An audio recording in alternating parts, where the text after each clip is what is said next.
Welcome back to another edition of Ball Don't Lie right here on 104.9 The Horn. Oh, yeah, that's right. The Hump Day edition of Ball Don't Lie. Plenty in store for you. We'll talk a little bit about SEC Media Days. They continue talking about the SEC schedule. We'll hear from Nick Saban, also for the Aggies out there.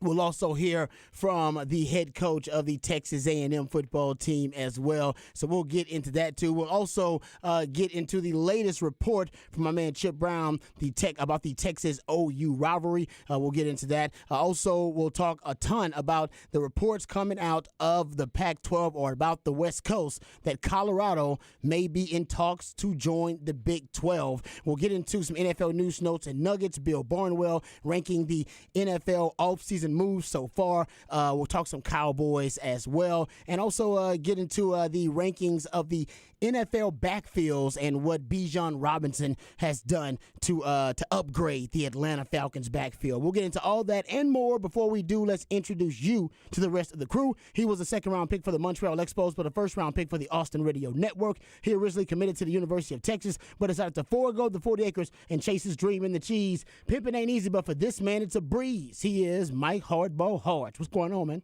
What it do? Hump Day. Exciting time.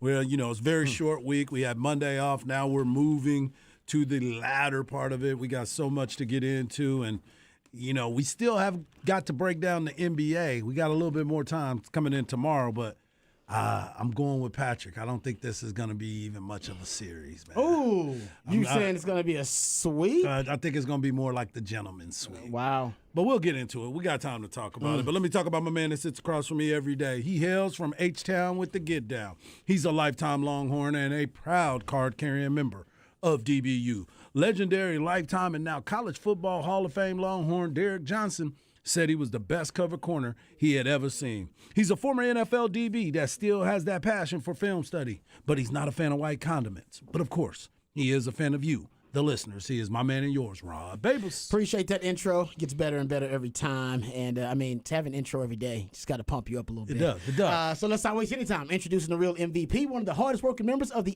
ARN family. He's got a hustler spirit, period. We don't know what he's paid, but we're pretty damn sure the man is underpaid. It's Patrick Davis, y'all. What's going on, Patrick? I don't know, I'm going through withdrawals without, any NBA happening last night. Yeah, that's all right, man. Tomorrow, we're going to be wall to wall. A lot of NBA Finals discussion. I'm just saying, like, at night. Oh, yeah. It got to a point. I got home and I was like, watch it. You should have watched. Like we recommended some basketball entertainment, basketball movies for you. I don't know. I was just lost. Basketball cinema.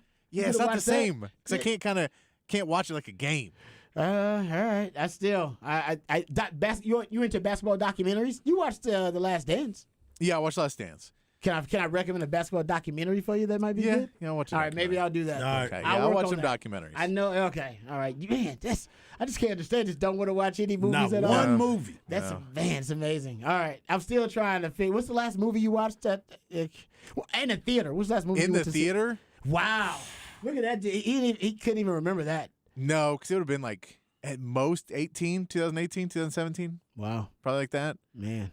I don't know. Somewhere that one of my friends dragged me to. Then you were dragged to it. Yeah. Okay. Yeah. See. Okay. I'm gonna find a documentary for you to watch since basketball's about to be done. I don't know what I heard Chad and Zay is they were talking about a basketball documentary that's coming out tonight about the Allen Iverson basketball team. Oh yeah, I saw that. So it's coming out tonight. That'll be an interesting one if they do it well, like The Last Dance, or if it's always like guys like that, or because they're so polarizing. Yeah. Where it's like, are you gonna kiss his butt the whole time, or are you gonna go after him the whole time? Or are you gonna find that middle ground where it's like, no, he was an extremely influential player. He also was not one of the greatest of all time, but he's super influential. But AI. Yeah. Okay. Yeah. Oh. Yeah, because I don't know where the list is. Like, how long is the list of greatest of all time? Like, I agree, he's not a GOAT. Yeah, you're like, he's not top 15. And once you're getting into top, and you're like, he's probably not top 20. And then at that point, why are we having a discussion? Yeah, we go like, oh no, there's 35 greatest of all time. You're like, all right, no, there's one greatest of all time, but there's a list of like in the debate. For my family, for my kids who are slight, he's one of the greatest players ever. No, I You know get what I'm that, saying? but, Because that's who they can relate but to. He's not even DJ the greatest slight player of all time. Like, but that's, DJ that's plays stiff. DJ plays defense and DJ passes the ball and DJ listens to a coach every once in a while. That's very, very true. Like he did a lot of really good things, but there was That's a also great- reasons why he couldn't be in on a winning team. Allen Iverson is in the NFL world to me. He reminds me a little bit of he's just Michael Vick. Where nobody says Michael Vick is GOAT. Nobody talks about him in that in that category. But in terms of him being almost in terms of when he was at his prime, when he was on top, there was nothing like him. You could, in terms of the aesthetics and you couldn't watch. There was nothing like Allen Iverson playing in the NBA at the time. Nope. And there was nothing like Michael Vick playing in football at the time. And they were so electric. Now, they didn't stay in their prime very long, and then there were issues with Michael Vick away from the football field. Right. There was a lot of issues with Allen Iverson away from the court, too. So, to me, that was my kind of equivalent, because Allen Iverson was a freak, man. His crossover, he was the quickest, fastest man in the NBA for, I don't know, those 3 or 4 years he was in his prime. You need to see. Quickest and You need to fastest. see his football highlight film. Oh, I've seen it. Well, and it's Unbelievable. Quarterback, right? Yes, He's a quarterback. QB. And like Yeah. for lack of a better term, I'd say like street baller. But there's guys like that, like okay. Steven Jackson was one. I think Jamal Crawford was for the beginning of his career, and then he figured it out. But Allen Iverson was the GOAT of that, of guys who walk into a locker room and they go, "Don't teach me anything. I don't play with nobody. I play how I play on the streets. We play pickup. I don't run plays for me. Don't do anything. I will go out there on the basketball court with the basketball, and I will score you 40 points a game." And that's great. And they go, "Yeah, but we need to win." And then he goes, no, this is what I do. Yeah. And there's those guys, and they're, depending on how good they are, can play for a little while. Trae Young is more in that camp now of a guy who doesn't necessarily want to be coached. Quinn Snyder did a good job with it at the end of the year, so maybe he's figuring that out a little bit more. But there's those guys that just and that's what Steven Jackson, I saw an interview with him where he basically said, he's like, "You're one of those guys that no one can tell you nothing about ball, that you don't know nothing better than you." And I'm like, that is a horrible approach to take to any endeavor in life. But you're like, I know everything there is to know, and you can't tell me anything. And he was that kind of guy for a long time in his career. Even though it's a little different from my Michael Vick comparison, Michael Vick was that way, but it was different because the coaches just wouldn't mold a system around Michael Vick's unique talent. But there's no doubt that phenomenons, like just at the time, like he was a phenomenon. Texter says cultural phenomenon. Definitely for that. Yeah, no, I agree with that too. No doubt, it's kind of changed the way that the swag that players brought to the court. Absolutely, and he's the reason why they had to change the dress code too. You remember that? Like AI is the reason why because AI would come in like he was really coming off the street. Like he was you just look hustling. at tattoos in basketball now and how synonymous they are, and that wasn't a thing before AI. Yep, I agree. Reminds me of that Mace lyric. It says I'm the reason they changed the dress code. They figure I wasn't wild when I'm in my fresh clothes. See there it It is. wasn't wild. I was like, nah, you're wrong about that. Yeah. He's still pretty wild. All right, the SEC is. Oh, let me give you the specs text line 512. It's already lit right now, so we appreciate your participation. Text here says AI was a cultural icon that was pretty amazing at basketball. Yeah, he was. Like I said, yeah. I mean, I think Patrick, put it in a very astute way when he just said basically, yeah, he was great, but he's not a GOAT. Yeah. Great, but not GOAT. Yeah. And of course, no question. I agree with that 100%.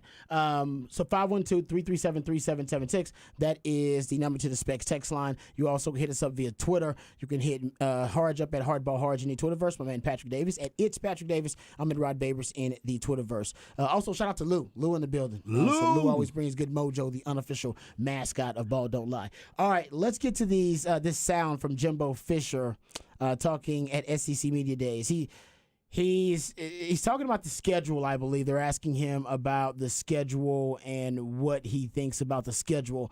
And then they ask him about rivalries as well. So it's kind of thrown in there both. We have two cuts here, two pieces of audio about Jimbo Fisher. Then we'll come back and talk about the SEC schedule because that will play a huge role in if the Texas A&M rivalry is indeed renewed on an annual basis.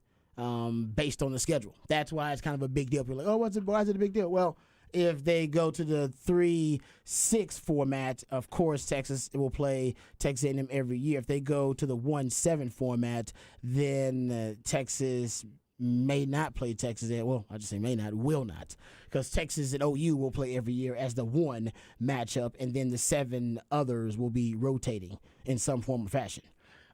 So here is Jimbo Fisher when being asked, and it doesn't matter which one you play. What do you want to go? Do you want to go on the I don't care or the I'd love to? Yeah. That's how they're divided. You decide. That's crazy. I like that. I like that. He's back. I think he's been asked about the schedule in one, I believe, and the rivalry in another, if I'm not mistaken. Let's go schedule first. Let's go schedule first. Okay. Let's go schedule All right, first. we'll try this one. And I first. believe this schedule is the one where he's being asked about rivalries. Yep. He said, I love rivalries. Okay. Let's play that one. There you go. No, I would love it. Rivalries are great for college football. I love rivalries. I think the 1-7 format, in my opinion, whatever the dominant rivalry is or whatever the league says it is that the 3 gives you get your second rival, which in this league there's still a lot of those that are included in that thing too. And then the format goes back of 5 and 4 and what you're scheduling. I think there's so much unknown because where's the college format going to be? Where's the bowl game schedule going to be in the future?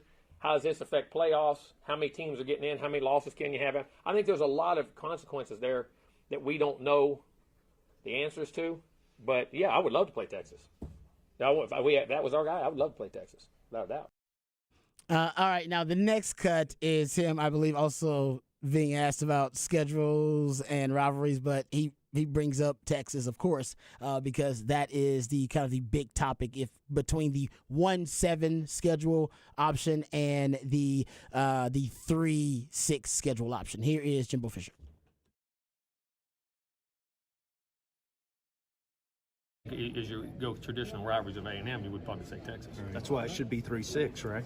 Because Texas wouldn't pick I don't, A&M. huh? Because Texas wouldn't pick A&M. That's fine with me. Well, that's why I'm saying that's why we should go 3-6. Listen, we're not going to live our life worrying about Texas. I know that. You know what I'm saying? We're going to live our life worrying about A&M and what's best for A&M. And that's great, and that has nothing to do with them. They're a great school. They do what they need to do. We need to do what we need to do. All right. Now, you know what? I don't disagree with that. I don't disagree with I'm that glad at all he said it either. like that. Like, no, Yeah. they forge your own path. But it would be, I think it would be a travesty if Texas goes into the SEC, and Texas and Oklahoma go into the SEC, and they go to a 1-7 format, which means you'll play one rival annually, and then you'll rotate the other 7 opponents. If you do that and you don't renew the Texas A&M rivalry annually, it's a major miss. That would be a dang coaching mistake. That'd be an epic fail by the SEC. And it's not about Texas and Texas A&M and Texas rivals, but I do think I prefer the 3-6. That's where I'm at. 3-6-9. Everybody fine. Yeah, that's what I prefer too. Yeah, just because you get more, you get more entertaining matchups and rivalries, and you can even. And this is probably what some people don't like, you can even almost manufacture some rivalries too. And I think that's why some people are uneasy with the 3-6. In addition to the money issue, we talked about that yesterday, and I believe it was Ross Dellinger who brought it up, that there are some SEC officials that believe an extra SEC game of them playing SEC opponents playing each other, that it's worth an extra $5 million a year per school, and they'd like to be compensated for that. And they see no reason to play an extra game, SEC game, if they're not being paid for that SEC game, and that also makes sense. But that ain't good for the fans, Harge. No, it's That ain't not at good for all. us. And like we talked about before, how many times have we looked at the Texas football schedule, home schedule, and been complaining about it because it's like there's no premier games. You may get 1 or 2 every 2 years. So that's why you sit there and you try to figure it out. And if this is the facts of you being able to go into the SEC and not play Texas A&M, you've missed the mark. If you go into the SEC and you don't play Arkansas, you missed the mark.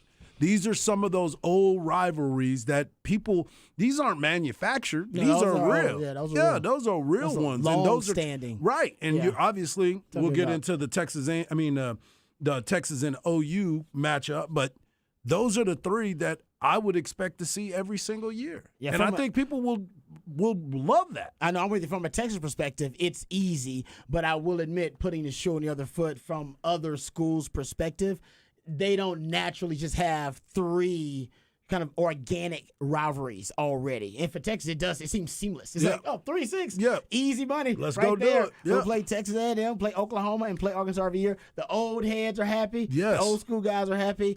New school people are happy. And we'll get into the Chip Brown report about Texas and Oklahoma and them renewing their state fair contract there to play at the state fair. All about that, too. All about that, of course. Yep. And, of course, yeah, you got Texas A&M. Yep. And that would be something new, relatively new for a generation because they hadn't played in what?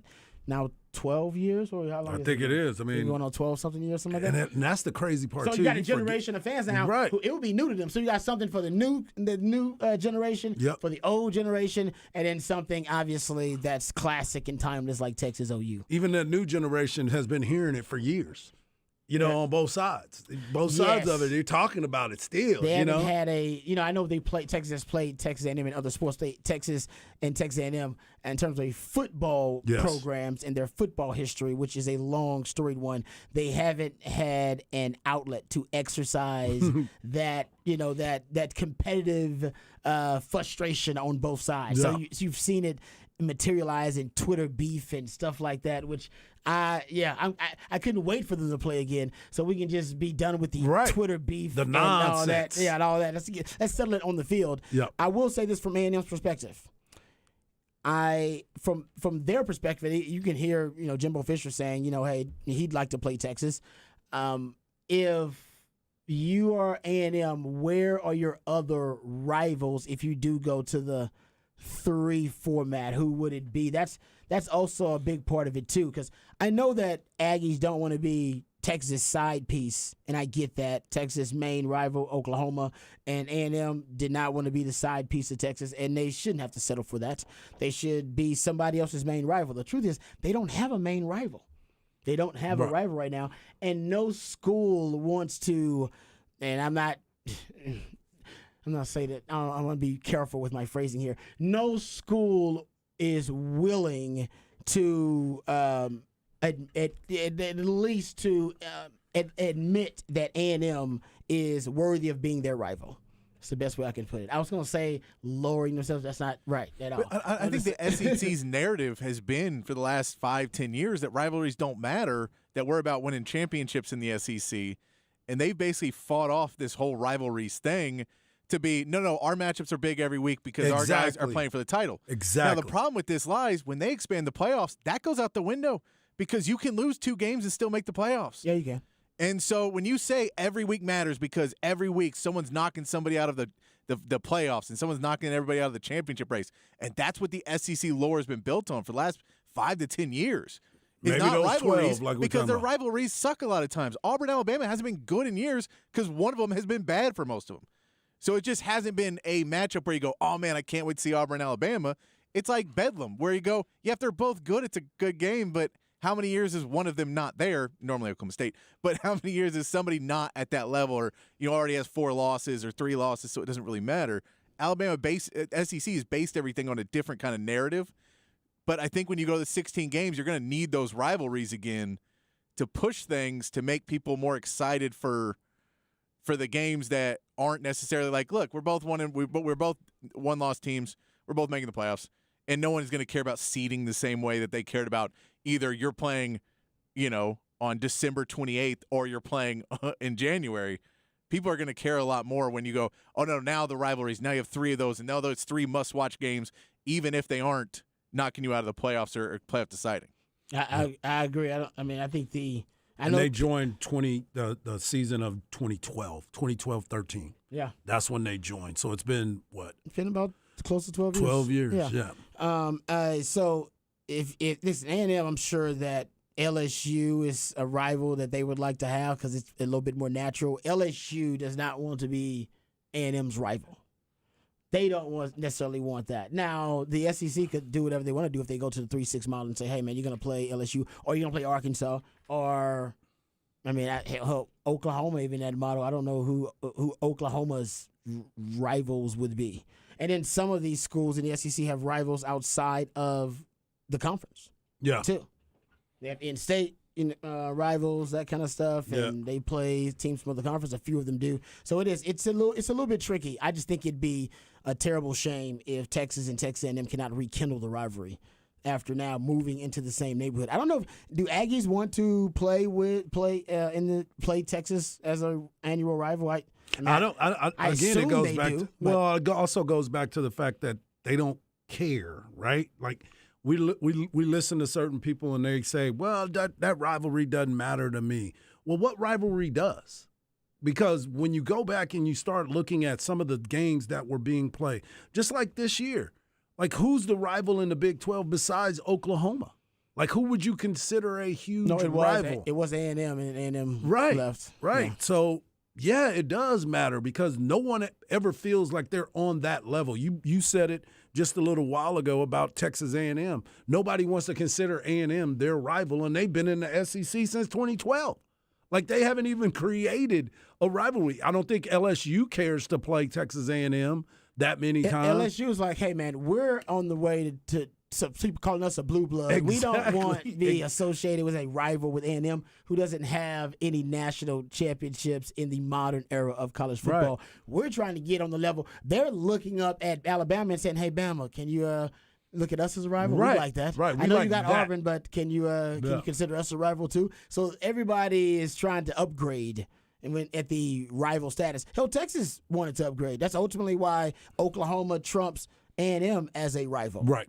That's why they travel together. Yeah, and A&M became the side piece, and Texas is like, no. Texas, Oklahoma, it's Texas State Fair. They're one of the best college football programs of all time. Yep.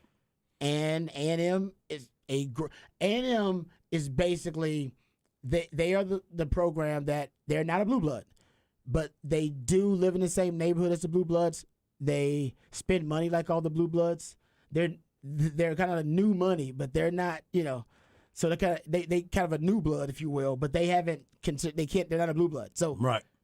Blue bloods don't want to be associated with them. It's just like any other status symbols or some club of exclusivity. They, A&M can come into the SEC, of course, because, they do play big time, big boy football. But rivalries for the elites and the blue bloods, it's about finding a like partner. Right. Right. And someone who, you know what I mean? And I agree. And unfortunately for A&M, they're going to force that because I don't know who considers them a like partner to A&M. Well, we got our man Legalize It who says, give me the 3 and 6 model with Oklahoma, Arkansas, and Texas. So and he's an Aggie. So that's cool. I mean, that's where I'm looking at it because again, I'm looking at it as a fan, not as us sitting here being talking heads. I'm talking seriously as a fan. Who would I prefer to go see? Who do I spend my money? Who is a game that makes me want to be in the stands for that game? It's an A&M game. It's an Arkansas game, and it's definitely when you look at Oklahoma. We all know that. But those are the games that, if it's on the schedule, people are really spending money to get to those games. They're going to spend money anyway, but they're really spending money to get into those games. They're emotionally connected to it. Exactly. Yeah. There's something on the line, whether it's them going to work and talking trash to their buddies, or it is a buddy that you've been playing golf with for years. It's you want to walk around with the bragging rights, regardless. And right now, all we do, like you said, everybody's just fighting each other on Twitter and nothing's happening. Yeah, you play them in other sports, but everybody truly cares about what happens on the football field. This is the state of Texas. It's football. Mm-hmm. And so when people get a chance to talk about it, that's what they're looking at. I want to play the Aggies again. Oh, yeah, man, we want to play y'all. Why y'all ducking us? Ain't nobody ducking you in a different league. Now we're in the same league. Not what'd you say? We're in the same neighborhood. Yeah, I'm with you. I don't know. Now this would be kind of ducky, and it's not the Aggies' fault at all. This would be the SEC deciding, no, we need them playing every year. And my point is, if they do go to the 1-7 model, who's the rivals? Who's the Aggies' ones. rival? Like, who is their, the rivalry? What team is it? Is it Arkansas? Is it right? I mean, is it LSU? Like, I have no idea. I think they don't know either. Yeah, I'm not trying to hate on the Aggies at all. But so let me ask you this: I think if they go to the 3-6 model, it'd be way easier for Aggie Land too. As a player who's played in that game, and someone who's been a part of it growing up, as you've said before, hey, you were close to being an Aggie. What do you think about that game? I love the rivalry. I think it's great. I mean, it's not better than the OU rivalry. So. No. Yeah. But I do think it's great for Texas to have multiple rivals. I do. I think all the great football programs, organizations, traditions, they have multiple rivals. Yeah. Like they do. I mean, look at all the great. It's rare for a truly great one. Hell, the Cowboys got like 3. Yep. Or 4. And I'm not. So I know people are like, great dude. You talking about Cowboys? Still, I'm talking about just all time. Yep. Looking at the resume of the Cowboys all time, they're one of the great football traditions. All right, in the game, and they have multiple rivals. I truly believe that. It's almost like my Batman theory. That's why Batman is the greatest comic book hero of all time. Look at all the villains he's got. Yeah, he does have a lot of them. No comic book hero's got more villains going against him than Batman. And he doesn't even have superpowers. Mm-hmm. He's got more haters than any other comic book hero. He's got like 20. Hell, might be more than that. Yeah. You go, that's a ton. That's a great comic book tradition. Because you got so many villains, so many rivals. Getting back to the rivalries. Yep. Right? How many movies can you make about Batman? Well, you can make a ton because you got so many damn arch rivals that are trying to get at him, and you can just kind of recreating the franchise over and over and over again. So that's how you can kind of recreate these rivalries over and over again. And I don't understand how the 3-6 model is not the most popular choice among everybody. But like I said, I'm looking at it from a Texas perspective. But even from an A&M perspective, I think A&M benefits from the 3-6 model too. Because then they get Texas as a rival, and then they get to go seek a main rival. Right. They don't have to be the side piece of Texas. They can go force their own identity as a program, which they always want to do, not be at the shadow of Texas.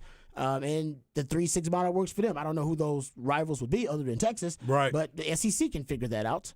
But more rivals the better. Mm-hmm. Crazy. I'm all about it. I don't understand. You know I'm all about it. All right, we got sound from Nick Saban. We'll get to that a little bit later on, too. He's talking about schedules and also going off about NIL. He had a comment. We didn't really get a chance to get to it, but I can read you the comment and let you kind of simmer on this. Did you hear this comment that Nick Saban allegedly made? Because I can't find the sound, the audio. And the SEC is controlling the information now.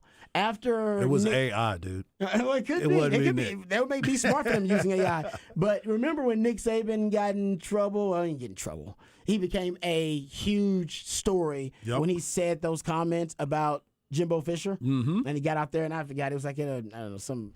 He was at a town. Yeah, he was at a foundation meeting. Foundation club membership thing or something like that. So either way, that went by. Then from then on, they've tried to kind of control some of the messaging. Well, I watched all of his press conferences, his media availability at the SEC Media Days, and I could not find the audio of him saying this. But there are multiple publications that state that this is what Nick Saban said. So, quote, and this is apparently him leaving the podium. And I remember I watched him on the podium, but he left the podium, stepping away from the press conference podium. He says, "You think parity is here? I think the way Southern Cal, Texas, and Texas A&M are spending money, it hasn't hit yet. What are you willing to spend?" That was basically his comment in regards to NIL, which he was talking about. We'll play the comments, actually, because I couldn't find that comment in the audio of it. Right. But we do have audio from Nick Saban discussing NIL. But he did mention Texas, Southern Cal, and Texas A&M. To me, when Nick Saban mentions you, it's a compliment. It really. Remember he mentioned he threw Deion Sanders under the bus a little bit too? Oh, yeah. Because he's just. And Deion's like, what? This is what he's hearing from his people behind the scenes about who are really the rainmakers in the NIL world. And that's why it randomly comes out when he's venting at the podium. Yeah. Southern Cal, Texas A&M. Remember he said about Jeff Fisher bought the players? Yeah. Every guy's got an NIL deal. This is basically what he's hearing behind the scenes, and he ends up. And I think it's deliberate. I think he's doing it on purpose. And he's not throwing anybody under the bus. He's talking about NIL, but he's basically kind of talking about who the heavy hitters are. Yep.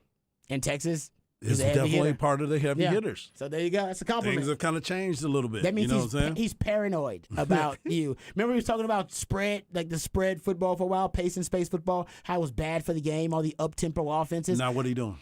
Exactly, but it was threatening his regime and threatening his power. Yeah. So he's like, nah, and threatening his stranglehold on college football. So when something's threatening to him, he usually kind of voices it out in a kind of mini tantrum at a podium, and he's done it a couple of times, and I love it. It's great. I'm down with it. All right, we'll come back. We'll get into an NBA story that went under the radar, but it has sparked a conspiracy theory NBA wide. We'll ask Patrick about it and see if he's heard it. It actually hits close to home for him, too, so we'll get into that as well. All that more right here on Ball Don't Lie, 104.9 The Horn.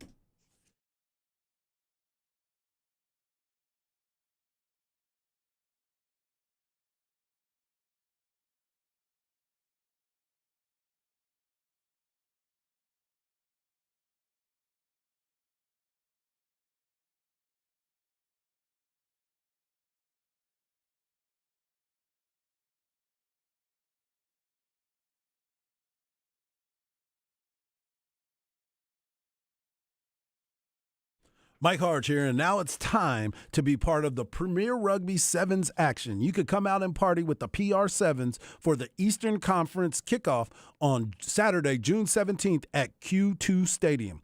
PR Sevens, as it's known for short, is a rugby for the American audience featuring a predominantly North American player pool and competing in some of the best entertainment facilities across the country. You can catch professional rugby at its best and see the team, headliners, locals, and the men's and women's Team Texas battle for a spot in the championship. Don't miss our ultimate fan fest experience with fun, games, drink, music, and so much more. And it's all happening at Q2 Stadium, June 17th. You can get your tickets today at pr7s.com. That is pr7s.com. And we will be joined by a professional rugby player, Corey Jones, at 4:30 in the Hard Knocks Life. But get your tickets today at pr7s.com. That's pr7s.com.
Welcome back to Ball Don't Lie right here on 104.9 The Horn. It is a midweek movie music edition of Ball Don't Lie. That's when Patrick takes songs from a particular soundtrack and then plays those songs for us. And based on the songs that are played, Harge and I are supposed to gather clues and hints that lead us to the featured film of the day for midweek movie music. This is good. Play that funky music, white boy? Is that what this is? Yes, it is. That is that Is that song. the name of the song? What's the actual name of the No, song? let's play that funky music. Okay, the white boy thing is not in there. I apologize. I should just play that funky music. Anyway, but still, it's iconic. That's when you song. found out he was a white guy. Because when they said that, because when you heard the song originally, you wasn't thinking that. Then That all of a is sudden, true. they're like, That's wait a what- minute. That's what makes it unique. Yeah. You're like, wait a minute. It's like the guy, the cornerback takes his helmet off and he's white. You go, whoa, Wait a minute. That is Jason Sehorn? Oh, my goodness. Whoa, okay. I got your special swag going on. All right. Let's stop our borderline racist conversation. Let's move on. So I don't know this answer, by the way, to Oh, midweek yeah, I don't know it movie. either. All right, all right. Oh, I've been called out multiple times on the SpecSex line. I saw it before. We had to silence it because we tried to get the guest midweek movie music on our own before you guys spoil it for us because you guys usually are way ahead of us. I got several texters that called me out about my Batman take. Yeah, they didn't like that. Have more villains than Spider-Man. It is something that has been debated. I will say it is up for debate. Okay, it is up for debate. I think, will give you, as a non-comic book fan, Batman has better villains. yes. Like, from non-comic book fans. So in the main world, More iconic. like, so in Yes. pop culture in general, Yes. then yes. I could believe once you get into it, then you'd be like, oh, no, this guy's just cooler. Like, the Joker sucks. This guy's really cool. He's got good stuff. But in the outside world, you're like, yeah, Joker's cool. He laughs a lot. Yeah, no, you're right about He that. seems crazy. No, you're right.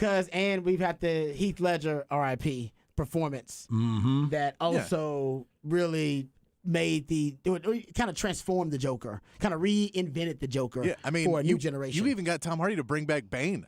And Bane was terrible in the early Batman. He was. Oh yeah, it was such a joke. Yeah, he was one wasn't of the very worst good until villains. late. Yeah, and then now he made Bane cool. Are you right about Yeah. that? That's a good So point. there's just in pop Yeah. culture. Yes, true. I will say that is the case. Once you actually get into the nitty gritty of comic books, and I'm sure you can have different viewpoints and you different go. takes. As someone who is not in any You're of not in- that, you're not- that's I why like I will that. say I like That's that not take. your nerddom. I like You that. guys, It's not. you have a nerd. You have I nerddom, do. but that's not your nerddom. 100%. Yeah, no, we all have things we nerd out about, and that's one of the things. I got like 3 Yeah. texters that were like, "Whoa, Rod, calm down." I was Yeah, like, I don't call anybody nerd when I'm turning around the corner and be like, so for the ninth round pick in the fantasy football draft, it's hard to call someone a nerd after you're doing that. Yeah. That is true. You do watch Spring? Don't you watch Spring League? Oh, yeah. Yeah. See, NBA nerd. I was watching the There you go. Combine. Oh, woo. That's what it's called. Wow. That's. But you know what? Encourage your kids to be nerds. That means you have passion for something. My, that means you're kids are probably good at it. definitely nerds. There you go. Hey, Yeah. nerds rule the world later on, man. Yep. It's good stuff. Okay, let's get into this story. Speaking of nerds, I'm sure at one point Bob Myers was a nerd. Maybe? Yep, You think so? for sure. I think at one point he was. Well, either way, yeah, because he seemed like they were probably. I know analytics has been huge in basketball, but it does seem like Bob Myers and the Golden State Warriors, that was a big part of their winning formula, and that's obviously pretty nerdy. Beginning back to the Bob Myers situation here, he decided to step down as the president and GM of the Golden State Warriors, guys. You're talking about someone who was the architect of a dynasty. Man. Hired Steve Kerr, drafted Draymond Green, negotiated a lot of deals, but part of a run that ended with 4 championships Yep. for the Golden State Warriors. And now he is stepping down, and he's young. He is young. He's like 48 years old, 47, 48 He years wants to old. enjoy life. Well, yeah, I mean, that could be a big part of it, or he could just be looking for the next step. Or he for him. doesn't. He sees the writing on the wall and doesn't want that record on his resume. That could be very true. That could be very true. I was thinking, too, he's sitting there thinking, we are not about to play. I know I drafted Draymond, but I am not about to sit here and pay him this much money and think that we're going to be okay. I'm going to go ahead and make some moves and get up out of here because I also think the New York Knicks is a good challenge for him. Oh, I Bob do. Myers. I'll Okay. tell you this. All right. I have not read all of the new CBA. I've watched a lot of stuff about it and listened and read some articles and stuff about the new CBA. basically how the Warriors are built, it does not work under the new CBA. So that may be some of the issues too of the luxury tax thing. They just keep paying luxury tax. So they could basically play the luxury tax, and all it was money at a certain point. Yes. There's new rules in the new CBA that it is not just money anymore.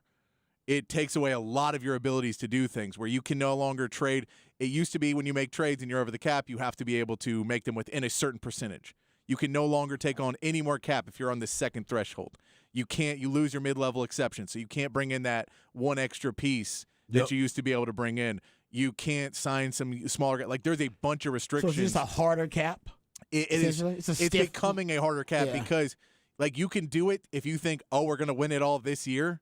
And then, okay. And then maybe we can get back underneath. Like they've done it. No, you cannot do it long strategy. term, and like you can't trade. So you can no longer trade cash. So you can't get cash considerations out to get second round picks. There's basically a lot of things to try and prohibit this from happening of people going so far over the cap. So I think when you look into that, now he's a smart enough guy. He would be able to figure out ways around this. However, once you already built, and they didn't build in a buffer zone. Normally when you ratify the CBA or sign a new CBA, you build in like, hey, here's 2 to 3 years for you guys to figure out your stuff because everyone has contracts that are really big, and we're going to have to change some of those contracts. So we're going to wait kind of until a lot of these expire, and your guys that are kind of mid-range guys that you sign for way too much money, we'll let those go, we'll let you get out of this before we throw this on. This is, I believe, starting next year. So it's basically there's a lot of these teams that are going to have to make major decisions in this offseason. And for a guy like that to go, all right, I did all this, and now this is a whole new ball game that I wasn't prepared for. Like whatever our strategy was, it's completely changed now. Right. Because we're going to try and go further down on the salary cap. So we have to change our strategy. And we understand that with the new change strategy, we may have to, really kind of rebuild on the fly here. Make some hard decisions. And if we're doing that, I can go out as one of the best. And if I can take a year off, 2 years, I'll be 50 years old and go get a job anywhere in the NBA. Mm-hmm. Or I could take a few losses and all of a sudden, what's the last thing you did? Oh, you hot-shotted the Warriors and you got them really good, but you can't work in today's system because the new CBA, you were terrible at it, and your team was awful, and you never won a championship with that.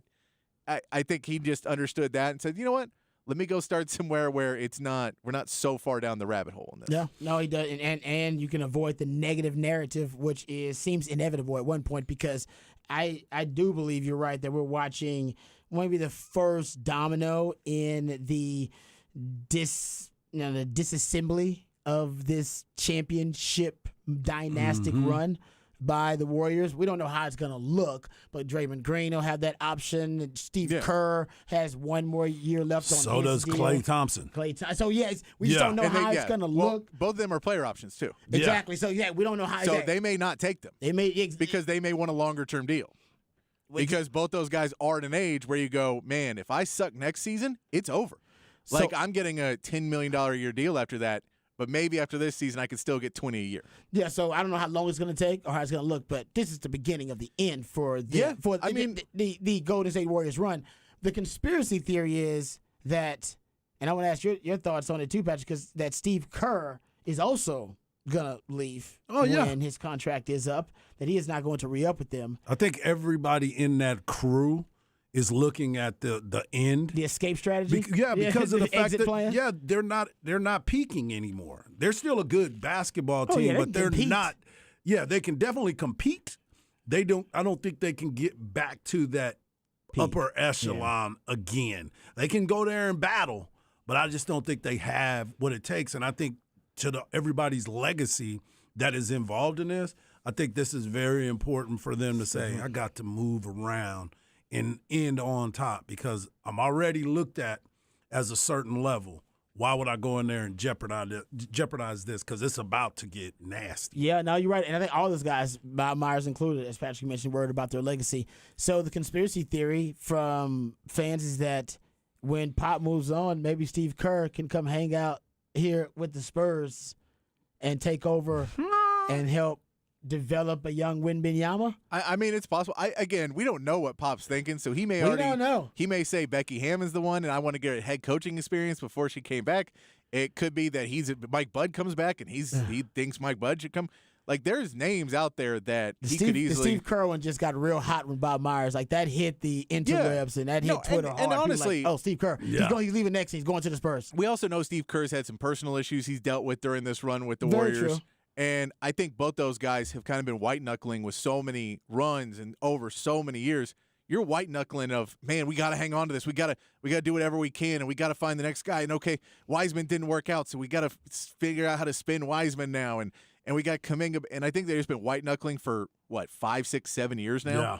That both of them just want to take a step back, but as soon as you start losing, you don't get to take a step back because now everyone's yelling at you because you're letting the franchise go to garbage. And so I think they're both like, look, I know what it's going to take. And I don't know. I'm already rich. What can you offer me? And I'm guessing that's what Bob Myers' negotiations and Steve Kerr's negotiations. Like, what kind of long-term wealth can you offer me to make it worth my while to know I'm taking years off my life to deal this? Yeah. Because Yeah. I'm already a millionaire. I'm already rich enough. I've already got my place. I can move to somewhere where where I don't have to pay the rent that I'm paying right now. I can, be around my family a little bit more. That is and true. then come back in a couple I will years. say that's true. He could just take some years off. And like I said, that still lines up with the conspiracy theory that Yeah. whenever Pop is ready to go, Steve Kerr can leave, Yep. take time, whatever he's going to do, kick it, and then just go to the San Antonio Spurs, which we all agree, if for a guy like Steve Kerr, I mean, that would be kind of a seamless transition for him. It's kind of if it funny, happens. though. My whole time, and I've been talking about this for a few years, I've been thinking that Bill Self, is going to take the job as the Spurs He's head been coach. he's been rumored a ton. Yeah, that's the one. And his son works for the Austin Spurs. I believe he's the GM of the Austin Spurs. Interesting. So I've always thought that there was some back door I want to hold up and see how much longer Pop's going to go, and then Bill Self jump to the I NBA. not think bad. that It's might not also be somewhat in negotiations with Kansas too, though.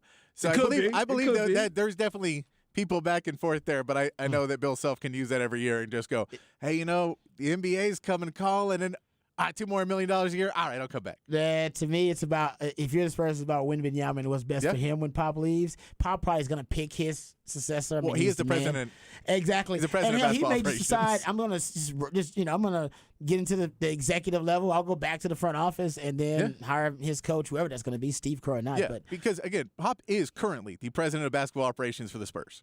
yeah, he makes all the So decisions. he is already hiring. He hired Brian Smith, the GM. He does all those things. yeah, He is in only charge he of can all fire that. himself. Yeah, so he would step down. Yeah, if you fire ownership could fire him, but if you fire Pop, you are now firing a lot because now your relationship with Brian Smith, the GM, who has done a great job of trading for all these picks and setting you up very good in the future. They're R.C. loaded. Buford, who has basically been alongside Pop for all of these years, he may not be thrilled with that decision. So there's a lot of things that if you were to fire him would probably not bode well for the Spurs. No, he's not getting fired, but I do think the Steve Kerr stuff. If I'm gonna believe any conspiracy theory, that one makes a lot of sense. Yeah. That whenever Pop is gone now, since that the Golden State Warriors run is looking like it's over, it'll be over in the next few years. He just jumped ship to go hang out with the best generational prospect since LeBron James. Help develop him. Sounds good. Yeah, and I'll tell you this: it's going to be fun to watch the Golden State fire sale when it happens because they're going to have to they're basically going to have to give away Jordan Poole this offseason. Yeah, that contract is. Yeah, It's an and albatross. that's the deal: is that contracts in albatross, and with that impending bump in salary, like the new CBA and everything, and you need to ditch some salaries. That's a guy that you can be like, well, what are you getting back? You're like a second-round pick for him. Yeah. You're getting back very little for Jordan Poole because you just have to get out from underneath that contract. Oh, and yeah, we don't know what Jordan Poole is. He had Exactly. that. Yeah, we still really don't know. We don't know what Neither to believe. does he.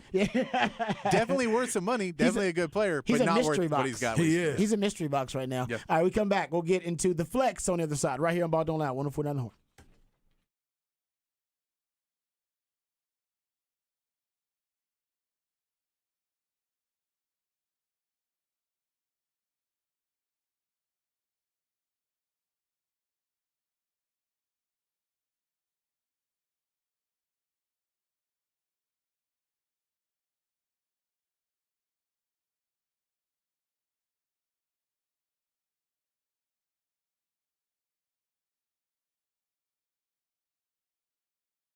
Hey, what's up, folks? Lifetime Longhorn Rod Babers here. Let me tell you about my friends over at Hot Cat Tequila because it is my favorite tequila, my go-to tequila. You guys know that. I've been bragging about it, and actually now I got a couple of my neighbors on Hot Cat Tequila just over the holiday weekend, hanging out. Got a chance to share the Hot Cat Tequila, and yeah, they're big fans now. And once you try Hot Cat, trust me, you won't ever go back to that old cinnamon whiskey or that cheap tequila you were in ordering rounds of when you were just trying to get the party started. You can turn up your party with Hot Cat Tequila. Hot Cat Tequila is pretty simple. The cat stands for cinnamon, agave, and tequila, and the recipe is pretty simple as well. It's just cinnamon, agave, and tequila. That's why it's so light and so smooth. Every tequila lover's dream. Even if you're not a fan of tequila, hey, Hot Cat Tequila will turn you into a fan of tequila. Like I said, it'll turn any event into a party, and every party feels like a celebration. So celebrate and turn up with Hot Cat Tequila. It's the perfect way to pregame for all the big games, concerts, festivals, or any night on the town with family and friends. So best serve cold for a quick round of shots or to sip on the rocks. So visit cattequila.com. That's cattequila.com to find a store near you that sells Hot Cat Tequila or to find a bar near you that serves Hot Cat Tequila. Toast and turn up with Hot Cat Tequila.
All right, welcome back to Ball Don't Lie right here on 104.9 The Horn. It is the midweek movie music edition of Ball Don't Lie on 104.9 The Horn. That's when Patrick takes songs from a soundtrack, plays those songs for us, and based on the selections, Harge and I are supposed to gather clues and hints that lead us to the featured film from midweek movie music. Harge, you got something? No, I really don't, but I'm going to throw something out there. Throw it out there. Throw it out there. I know. Rush Hour? No. That's good. That's good. You're around the area though. Good job. That's good. Okay. That's good. No, that was a really good guess. Because all I can see is Chris Tucker doing something with this, man. You know what I'm saying? Yeah. Because he's that guy.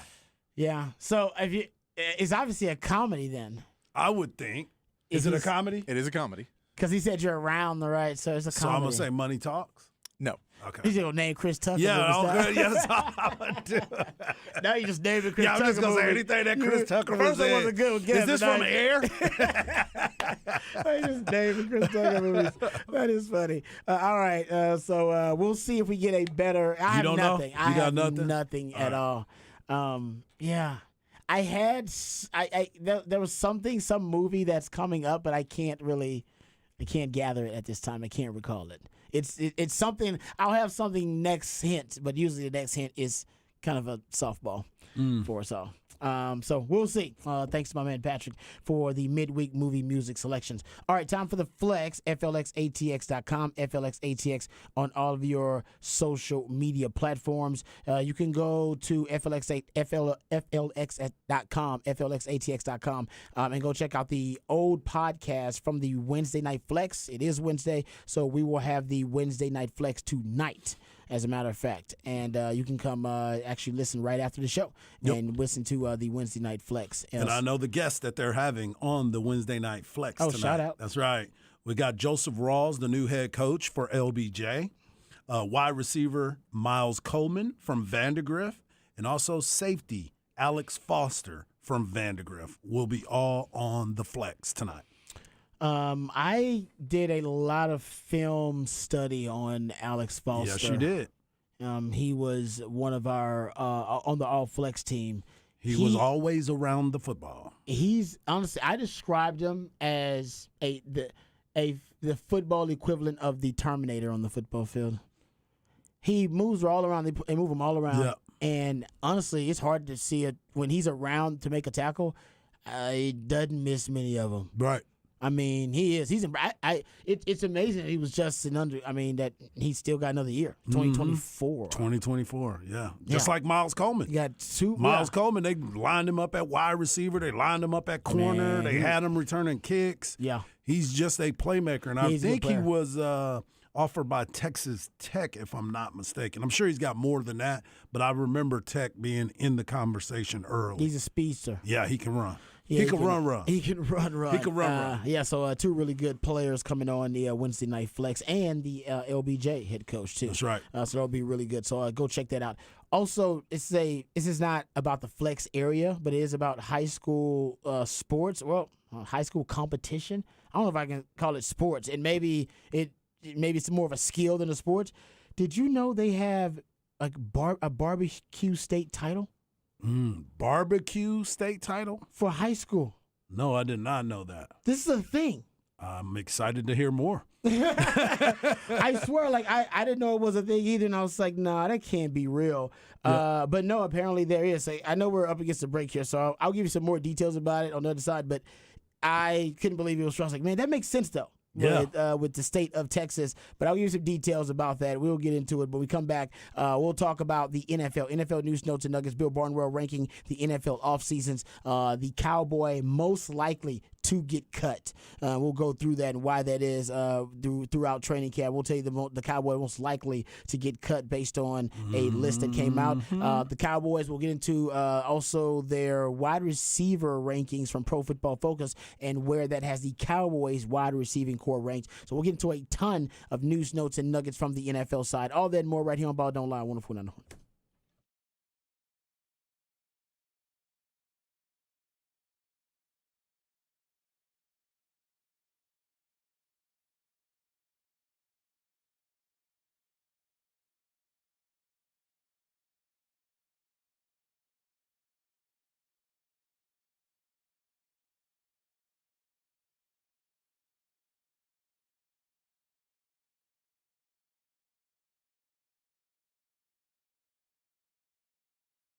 Hey, what's up, folks? Lifetime Longhorn Rod Babers here.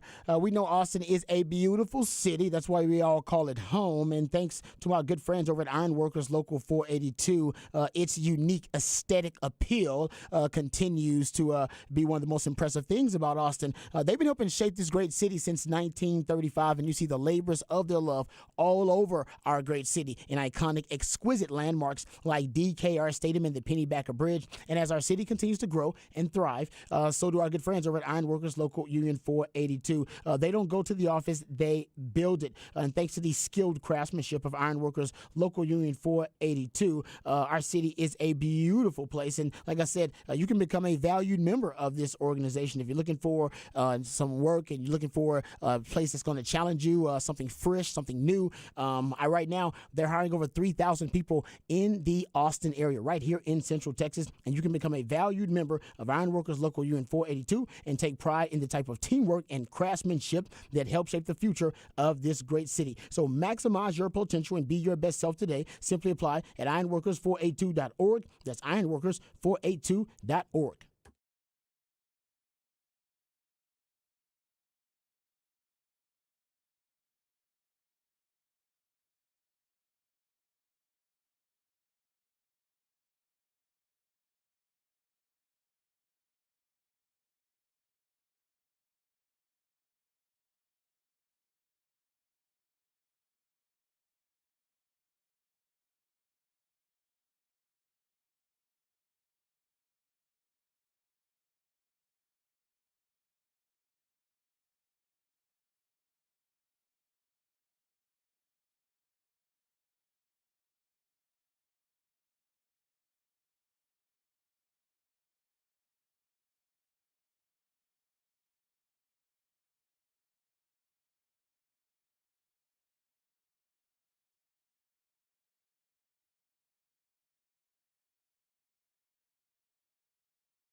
Welcome back to Ball Don't Lie right here on 104.9 The Horn. It is the midweek movie music edition of Ball Don't Lie. That's when Patrick takes songs from a particular soundtrack. Then based on these selections from that soundtrack that are played, Harge and I are supposed to gather clues and hints that lead us to the featured film for midweek movie music.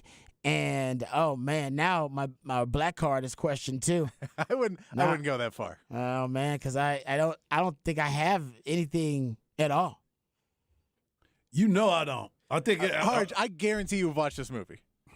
I guarantee you have. You're on the right path. It's not Chris Tucker. It is another black comedian though. Oh.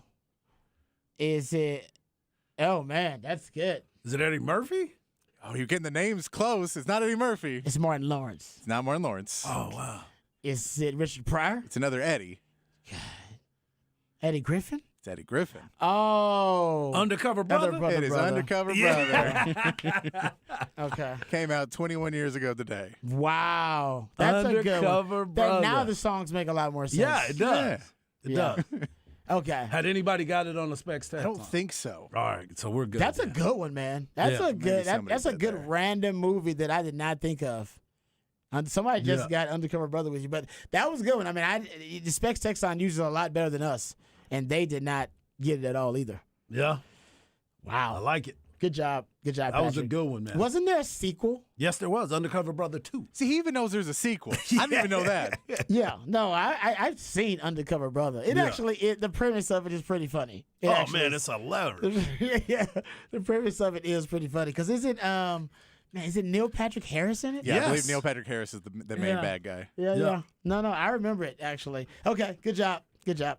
My black card will be suspended for 1 week for not knowing that. Harge, you as well. Black card suspended for 1 week. Yeah, that was. Hey, that- You got to get that. Come on, Undercover yeah. Brother. I mean, once I was in the area code. You were, was and in I was the like, area look, code, I know you're a fan of this comedian, Harge. Yeah, I am. That was a tough one. Legalizer says, "Well done, Patrick. That was a hard one. Yeah, That was and plus, tough." it's also one of those films that you see and you're like, I bet this has a really good soundtrack. Exactly. You're right. And then Can't believe in I forgot Undercover Brother 2 was Michael J. White. He took Eddie Griffin's spot. He became the Undercover Brother. Oh, Eddie Griffin wasn't. Oh, he wasn't even in. He wasn't in number 2. Wow. Yeah.